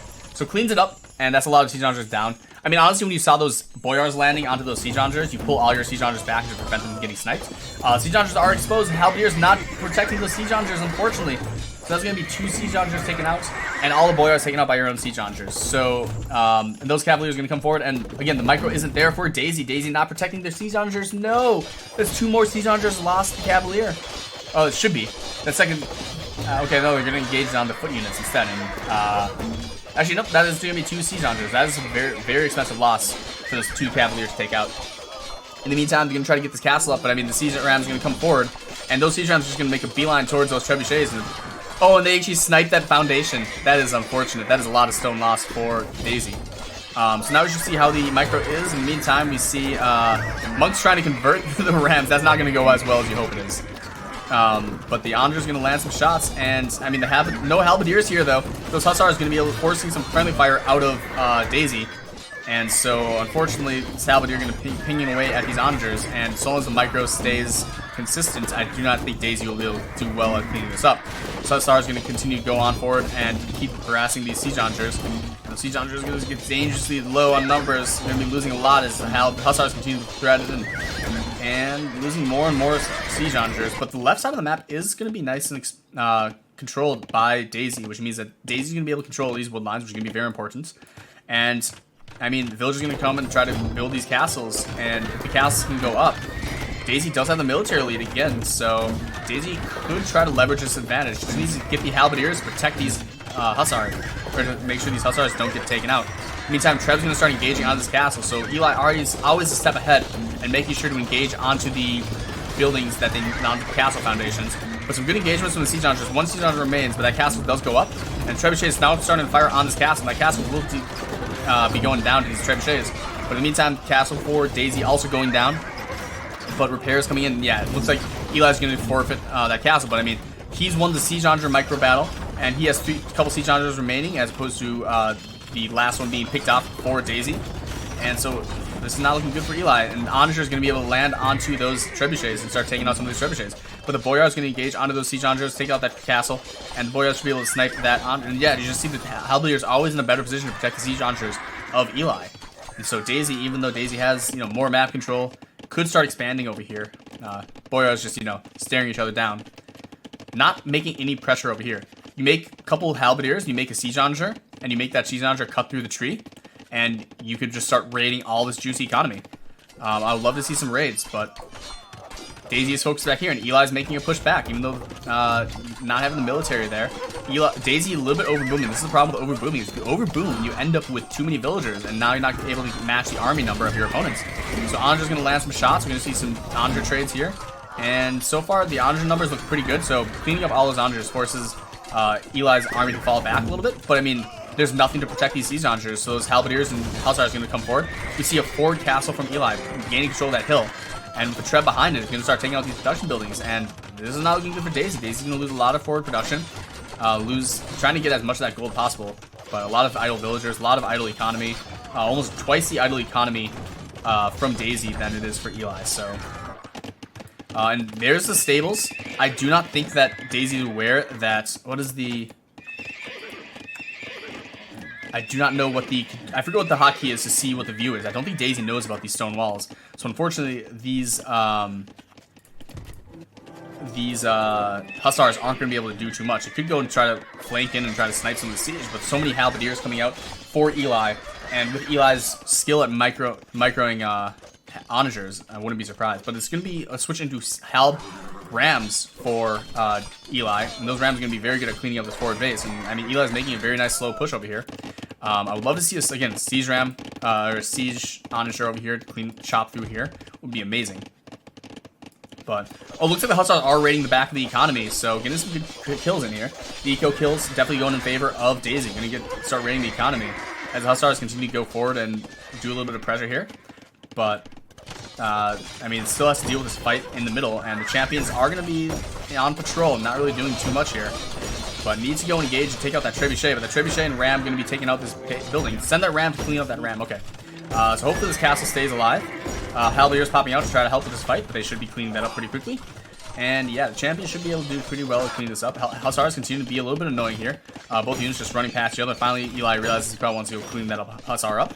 And so the raid's going to continue on, and those raids are going to be very annoying. But a lot of hussars banked up here, so we're going to be seeing once those guys start coming in. It still hasn't taken out the TC. I'm surprised by that. A little bit more expansion. If the castle goes up, that should stop any more pressuring from that side. In the meantime, Trebs have massed up for Daihisee. So Daihisee going to start pressuring here, and that ram going to try to make a beeline to try to clean up those Trebs. And those champions should be able to clean up before it doesn't need too much damage. So those Trebs going to take out that castle. So Daihisee making a nice push back. And yeah, siege rams come forward. Now knowing about those walls, would like to see some siege rams or onagers. I'm still worried about this one Boyar. The Boyar could do a lot of damage if not paid attention to. But Halberdiers finally coming forward. Those Halberdiers will be very nice at soaking up those Hussars. And it looks like no more Onagers in play for Eli. Going to be switching into actually Scorpions, which I don't like the Scorpion play. But yeah, those Hussars are going to be taking a very good engagement here on the champions just by numbers. The Halberdier is not engaging here. Halberdier is protecting the trebuchets. I mean, I guess, but that's going to expose all of your army here. You're going to lose a lot of champions. You're going to lose your siege rams. They're going to fall back. So, what do we got coming in here? Nothing. Okay, we have Onagers and Rams coming forward. Okay, but I mean, I think Eli's aware that something might be happening over here and has some Boyars being made to protect against this. So Eli definitely aware of what's happening and good gamer sense protecting this area. And yeah, Scorpion's gonna be able to get some nice chip damage here, but I don't know if I'd like. I like the Scorpion's play too much. But I mean, no Hussars from your opponent, so Siege is gonna be the right play. Treb's gonna come forward and start pressuring here, and Hussars are. There's no real Hussars for Daihisee, so Daihisee isn't gonna be able to get in there and snipe units. Instead, the massive force of Eli gonna come in here and snipe all the important Siege and Trebs of Daihisee. So Daihisee losing a lot of very expensive gold units. Both players low on gold. Eli's at 6k gold. What? Oh, that's not good. Eli has 2 relics. Eli has... Where are the other relics? Does he have any other relics? 6k gold is amazing. So that's going to be a serious problem for Daihisee going forward. Yeah, so 2 relics. Has Daihisee controlled all the other relics? Relics. Daihisee has 2 relics. Probably a third. Yeah, so Daihisee does have 3 relics. So that is nice. But I mean, Eli's banked up 6k gold. That is huge. Daihisee's struggling on gold. There's no more gold on the map either, so Daihisee's starting to expand their economy. Needs to still steal those farms. And instead of pushing onto this base, looks like all the forces of Daihisee are just going to be evacuated over here and try to join the main fight. So Daihisee not going to try to take the advantage and push onto this area. Boyars instead are going to start cleaning up this area, and I mean, I do not like this play. Granted, you need to win this fight, but I think forcing your opponent to react to you is better than having to react there. You can see relic numbers. Oh, true, yeah. I was just trying to see where they are. Halberdier's going to get some good engagements on these Hussars, and Siege Hunters are starting to mass up for Daihisee. But if Daihisee isn't, like, Daihisee's Siege Hunter micro hasn't been too on point, and these Hussars are going to be very annoying if the Halberdiers don't engage them first. They're going to lose a lot of these Hussars to these Onagers, so that's a very good shot.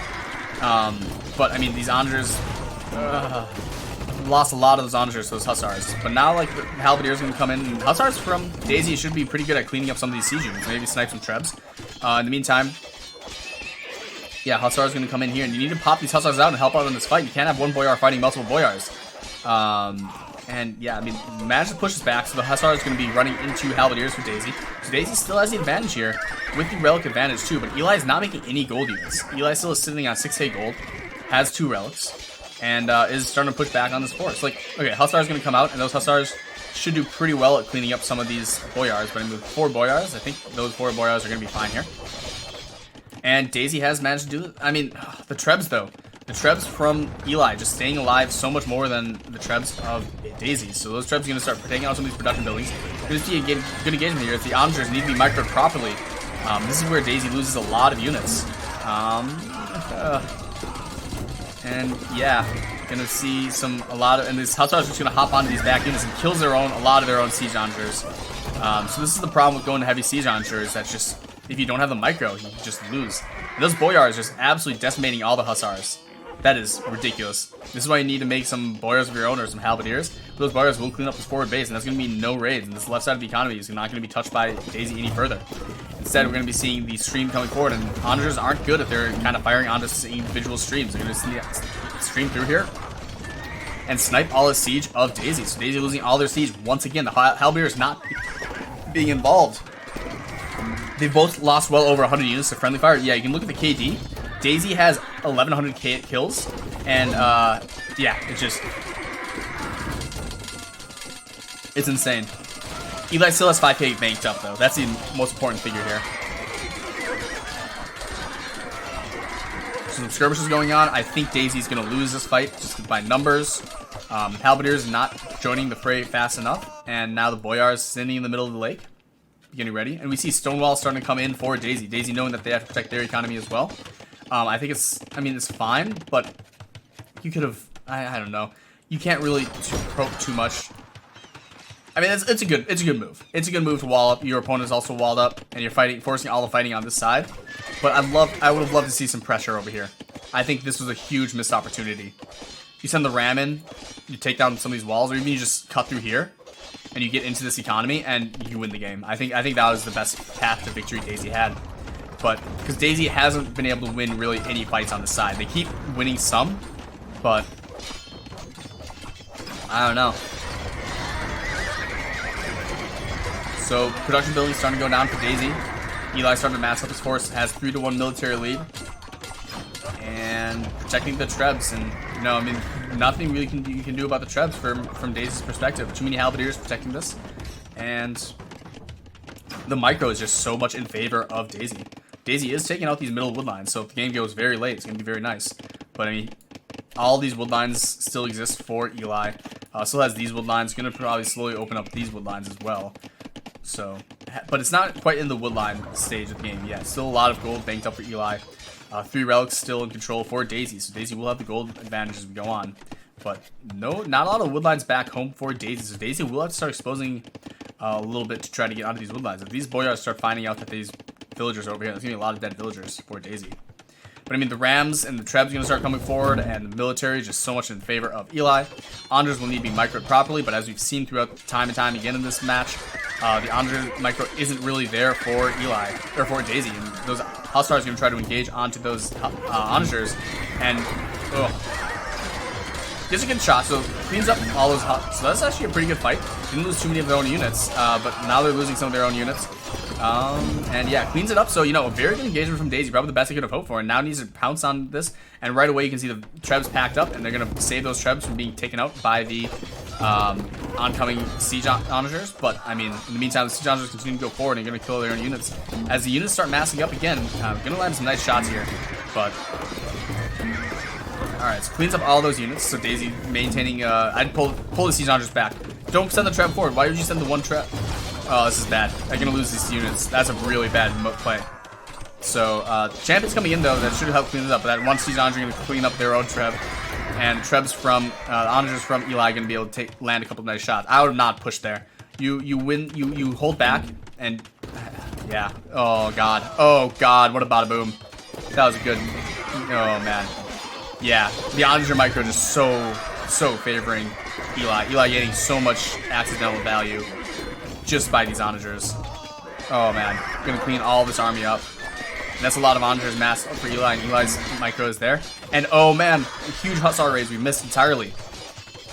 So Hussar is wiping out all this economy. Villagers still expanding over here, but that's a lot of villagers dead for Daihisee. You can't expand to this area. I mean, granted, there's not too much over here. So Hussar Halberdier is gonna come in here and try to clean this up. But the Halberdiers kind of trickling one by one and will eventually clean it up. But good raid from Eli. In the meantime, Trebs have come forward and they're going to start taking out this castle. There's not really anything Daihisee can do about that. No defense, no stone to rebuild. You can lose the onagers to their opponent's onagers. And Ram's going to come forward. And this is not looking good for Daihisee. Daihisee did clean this back, push up. So now we can, they are fully walled, hopefully. Can't really tell with this area. Might not be fully walled, but should prevent any future raids. But losing this red side production, and I mean, the army for Eli just so far in favor, and the, like, most importantly, even if the numbers weren't so drastically in one person's favor, there's so much gold still banked up for Eli. He doesn't lose his gold units quite anywhere near as much. So as these Trebs from however long ago survive, and just continues to make trading trash units for gold units. It's just been the name of the game. So Trebuchet is going to come forward. We see Rams coming forward and taking out production buildings as well. Hussars being rally pointed to a bad area, not involving themselves in the fight. And Eli just slowly massing up with Halberdiers and Hussars. Going to be able to win this game. So Trebs need to get involved, maybe start taking out some of these buildings. But yeah, the economy for Daihisee going to start pressuring in. So Eli holding on. Eli switched to Scorpion. I mean, Eli's done a mix of all siege. Eli hasn't really switched too heavily into Scorpions. They made a handful of Scorpions, but they never really massed Scorpions. They made a lot of onagers to actually clean up the onagers of their opponents. And Eli's onager micro has been very much on point. He's done some friendly fire, but for the most part, all the friendly fire has been, like, Eli has the micro to do Halb onager very well. Daisy's micro for Halb onager isn't quite there, unfortunately. And it showed by how many villagers she lost, or how many army she killed herself, so.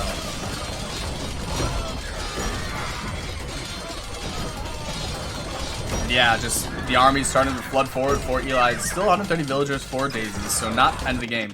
And finally making some more forward stables, but still, you can't get in there. You need to chop through here. You need to make a siege workshop. This could have been done when you had those forward bases, but unfortunately, nothing going to happen from this. And there's that the siege workshop, but Eli will see this should be able to see this and should be able to respond to it. But he is content just to continue the pressure here. And, like, raids are good and all, but when your opponent's already in your base, I mean, I think it's a little too late to do those raids. I mean, better late than never, for sure. But this is not looking good for Daihisee. Daihisee might have to tap out here. Of course, it is game 5, so they're going to be holding out. So Daihisee is going to hold on for as long as she can. Oh, this is not looking good for Daihisee. We see the expansions coming in. Trebs need to start being involved. But I would love to see a castle, or Eli buy some stone, maybe build a castle, or maybe just make a tower or two. Make some forward production buildings, really just make sure that map control is in his favor. And we see, let's see, what is the plan? So one siege archer coming out, but I mean, a boyar is going to come over here.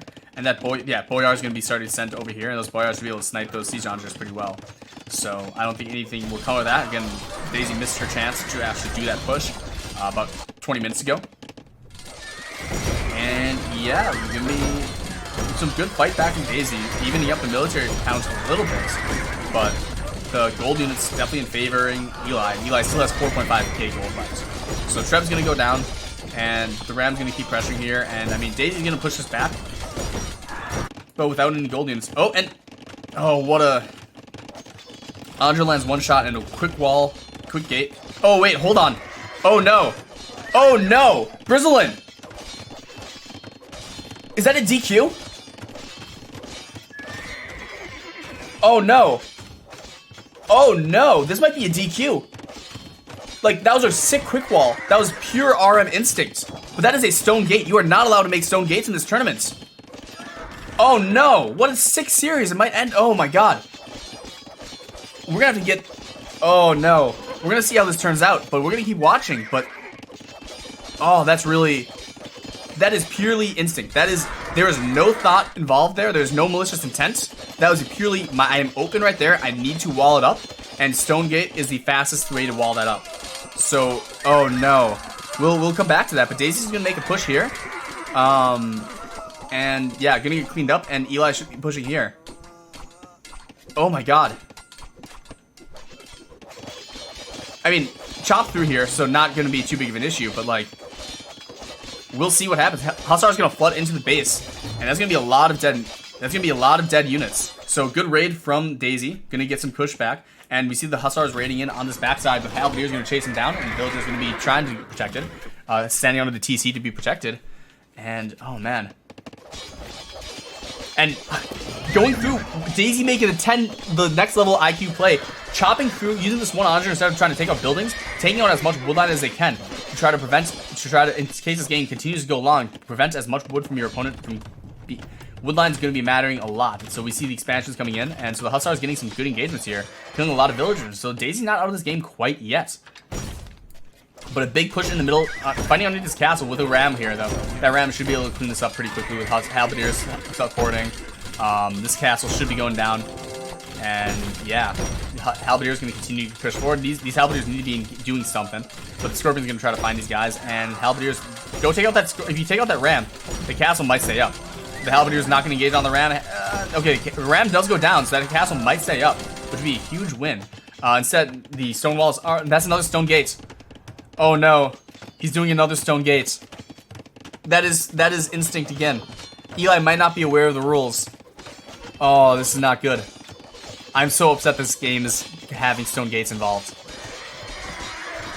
Maybe Daihisee doesn't realize. Maybe she'll call for a DQ after. I don't know what's going to happen. Oh, this could be bad. I do not like this. I mean, as far as the game itself, it's going great. But, oh, this is going to be an interesting topic. So, fight's going to keep going on in the middle. And, yeah, Daisy's still trying to hold on, but Eli definitely has the advantage here. Still has 3k gold masked up. Still has a lot of siege units. Siege rams are going to come forward. Those are going to be very dangerous. Brizzlin. We might have to have a talk. We might have to have a talk here. I don't know if you've been paying attention, but this was... There's a very key moment, too. where that gate came into play. But we're going to keep watching this, but admins might need to get involved. So Daihisee is continuing to stand forward, is continuing to hold on, but starting to be pressured a little bit. The raids are no longer in play here, but with these Boyars starting to raid on this left side, there's going to be a lot of damage to Daisie's chances at this game. So continuing to fire here, and yeah, now this castle will go down from the siege rams, and I think this should be slowly but surely winning the game, because those castles can't be rebuilt, the economy can't be protected, and I mean, pushing back a little bit here, but with the Boyars continuing to pressure here, I think they're going to do fine, and Eli should be able to clean this expansion up. Those woodlines should be going down sometime soon. Some champions coming out from Daihisee. I don't like the champion switch, but maybe to deal with those. But I mean, yeah, Trebs, all the gold is in favor of Eli, still massing up even with the 3-2 relic advantage. Daihisee could make a comeback. Some good raids here. Halberdier is going to be pulled off and try to clean this up a little bit, so that's not bad, but turning into a wood war, and unfortunately Daihisee has this wood line. I mean, actually, Daihisee has no real wood. Daihisee has this wood. Daihisee has these two wood lines in the back and this wood line. Wood lines for Eli. Eli still has these three massive wood lines, so taking this forward wood line is going to be important. But yeah, this is going to be looking rough for Daihisee. Daihisee is trying to push back, and I think the key part of this game at this point, though, is ignoring everything else. These three wood lines just mean that Eli can wait it out. So yeah, I think Eli has this game purely on the wood count alone. Halberdier's going to try to get some engagements onto those Scorpions, but some good micro and some Halberdier and Hussar support, they are going to be able to push this back. And Treb's going to start pressuring onto these bases. And yeah, you just see the Halberdiers trying to break through here. I mean, they're not going to be able to do too much.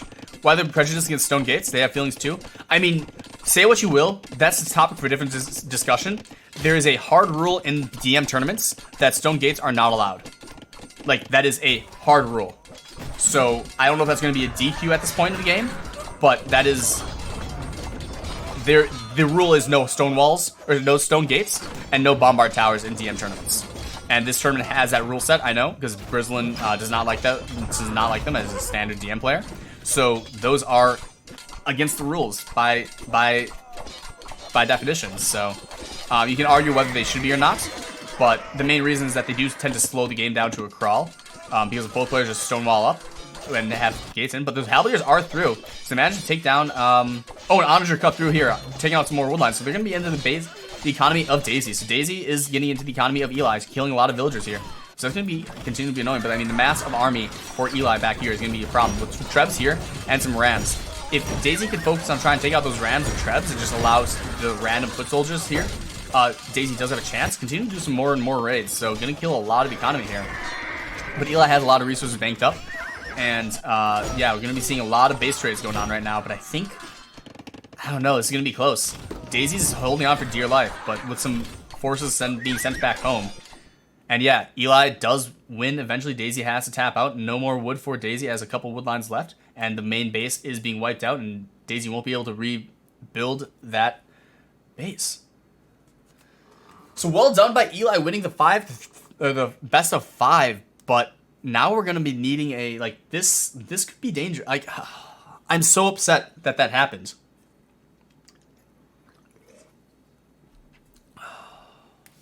So I don't know, like, I do not know what the ruling will be on these stone gates. Yeah. So I can also go back and rerun the game, because there's this specific gate, Brizzlin. Actually, Brizzlin, do you want to hop into, actually, I can just show it to you real quick. Because this was a quick wall to stop a invading force. So this one specifically made a big difference. Yeah, so these two gates showed up. I don't think he made any gates anywhere else. But here, let me, let's see. So let me switch over to Age of Empires. Let me switch my capture age just a second. Because this is, I feel so bad for Eli, because that was purely a RM plan. What am I looking for? Here we go. OBS. Screen capture, display capture. Here we go. Send that over. Cool. Return to map, and we are going to have to actually hold on. We have to quick current game. Return to main menu. Oh, actually, I don't know if I'll have the replay anymore. That was stupid. I shouldn't have done that. But yeah, so these aren't the replays. Right on your phone right now. Can you also send me a copy of the rec? So that was live. We're gonna need. So yeah, we'll get the rec from that. Actually, do I have access to the rec? I probably have access to the rec, don't I? Single player, load game, replays. Yeah, Eli dailies. So yeah, I will get that rec. Yep, you're right. So I will open save games folder. Date modified. There we go. I believe this one's 16, 101, 10. Yeah, those numbers are all the same. 20, 21, 05, 01, 16, 4, 648. Number 1, yeah. So, cool. All right. Let's just make sure. Okay, yep, it is this one. So we can go here. God, I'm so upset by that. Like, I feel so bad if that's gonna matter. But I also like. I mean, it was a huge problem too. So, let me just pull up. Copy, pull up Discord. Let me open up Discord in this situation. Let me just Bristlin.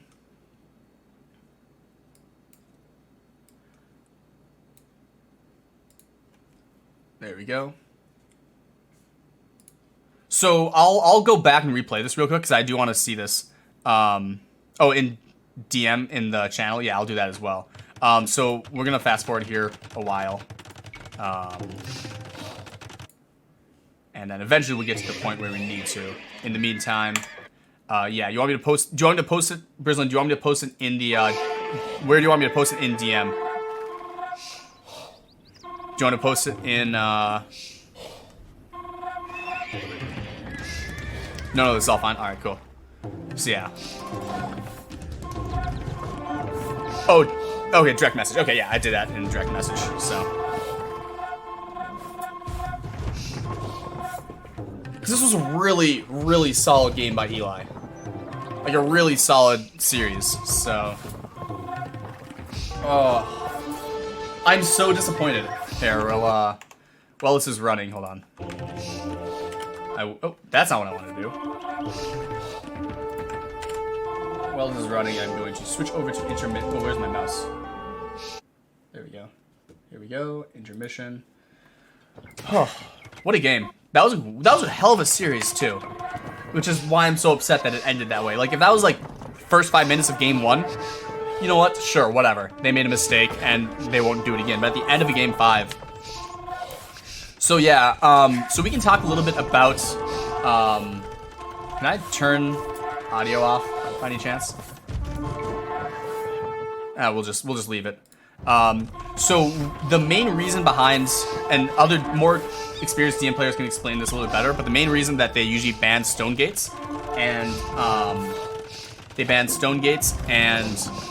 bombard towers is that they slow the game down to a crawl. Because if you had access to stone gates, you could just gate up and stonewall everywhere, and then because you have a way through, your opponent doesn't. It means that you can stall them out with because everyone has the extra reinforced walls. But with bombard towers, it's the same thing. It's really hard to push into bombard towers.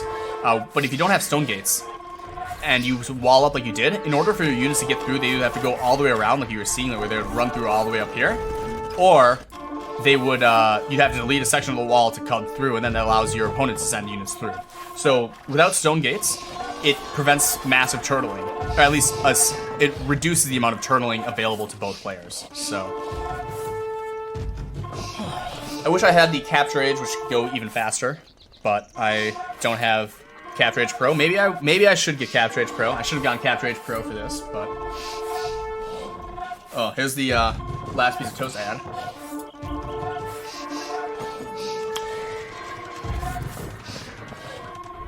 I'm excited to see this. Like this fight, Daihisee just lost so many units to her own onagers. That was a problem.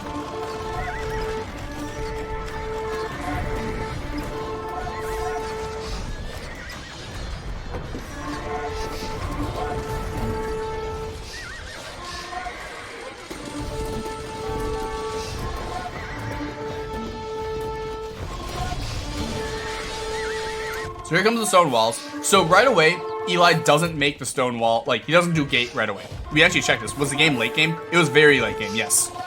But, like, you can see right here, this opening matters. So what happens is the onager chops through right here. And then we see a quick wall out of Eli to put that gate up. So, like, it wasn't just a gate that was like, oh, I accidentally added it. But it was very late game. There was no malice from Eli. Like, he did not purposely do that, but like, I think that was more of just a instinctive reaction. The second one is a different story, but the first one was a muscle, like that, I would chalk that up to muscle memory, especially because Eli is an RM player, not a DM player. So essentially what we'll see is Daihisee will put up a couple of buildings here, make some units, she'll make a push, and then that'll fail. Then she later sends 2 more stables into the onshore over here, and that's when the cut through happens. So it's gonna happen in a while, but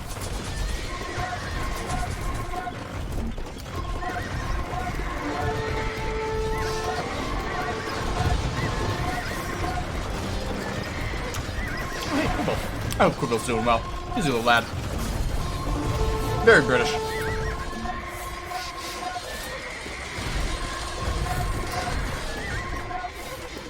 Yeah, I think Danger has said that he wants to try a little bit of DM. Oh, I'm happy to, like, and give us a full recap. I'm happy to, yeah. I don't know if I was recording that. I might be able to get the Twitch pod, but my plan was to record these and put them on YouTube as well, so that people could watch these. Since I think everybody's more focused. I fully understand that more people would want to watch the gold bracket. So we see so here's the first attempt at a push from Daihisee. And I think, but Daihisee never actually makes a push. She sends all these units forward over to the side to help out in this fight. I will say throughout the week, I'll probably be catching up on the main bracket, since I don't think there's any games going on during the week, right, Brizzlin? If there's no games during the week, I can use the week to actually catch up. And, yeah, is the overlay meant to be an intermission? Yes. Yeah, we're not actually paying attention to the game too much. It's more so just for fun. But, we are just waiting to check out what happened, because this is a actual, like, there could be a DQ incoming. I'm not sure. Yeah, there should be a few games during the week. All right. If not, I'm just going to be grabbing a bunch of recs from the top games, from the gold bracket and casting those, because I want to see Bruh. I know I want to cast Bruh's games at the very least. I still have LeBron James' game I need to cast, because I wanted to cast his. You still have your game tomorrow to cast, which I'm excited for.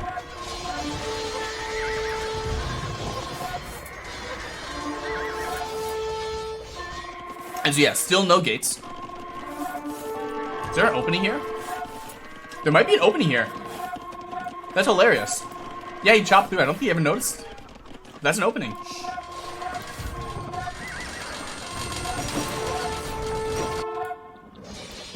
Yeah, Boyo's gonna clean this up.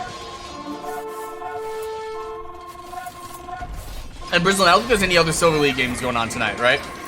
That was the last Silver League games scheduled for today. For main event, Monday through Friday.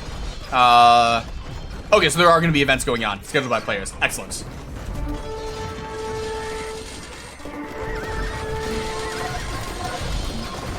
Yeah, especially at such a long, drawn-out game. I hate the fact that this happens so late in the game.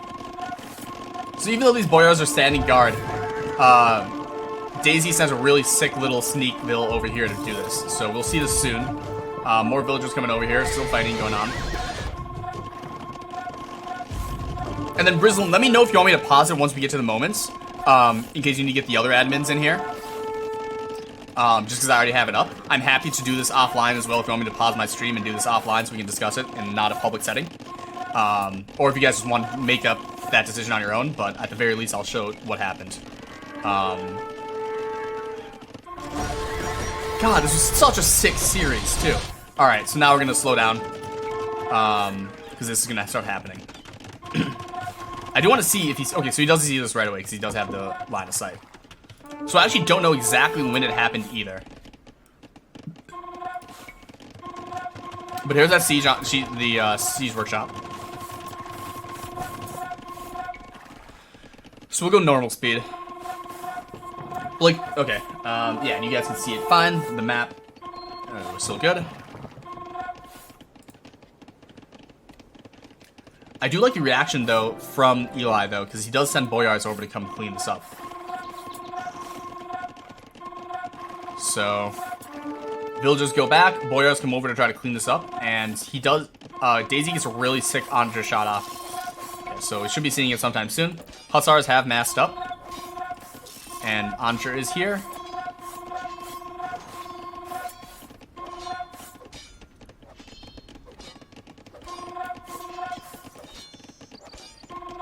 So any moment now. Alright, there's the Onager. And yeah, chops through. Hussars come out. Villagers come over. Gate quick wall. Sick play, but it used the gate.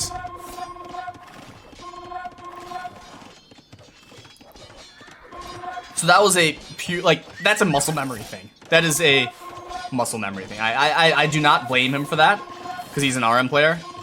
But I mean, unfortunately, it's a stone gate. So you can see that raid would have been huge if it had gone in there. And then later he rebuilds it, and we can fast forward again. Time 1 hour, 5 minutes. Yeah, thank you, Joe. I wasn't thinking about that either.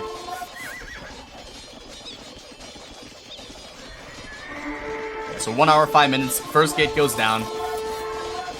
Fast forward a little bit, Boyars clean this up, and the villagers come out, and actually a second Onager comes in, chops through again. So I love this Onager play. This is a really smart play by Daihisee. Chop through as much wood as they can. Hussars do come in.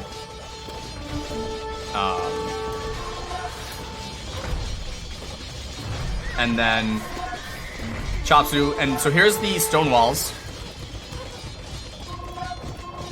And so the first one, well, I kind of forgive the first one a little bit. The second one, which was coming up soon, is a bigger problem, in my opinion. So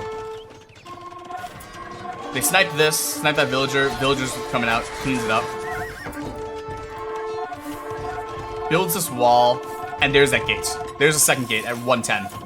So 105 and 110 is when the gates come down. But like, this was a quick wall. This was an actual choice. So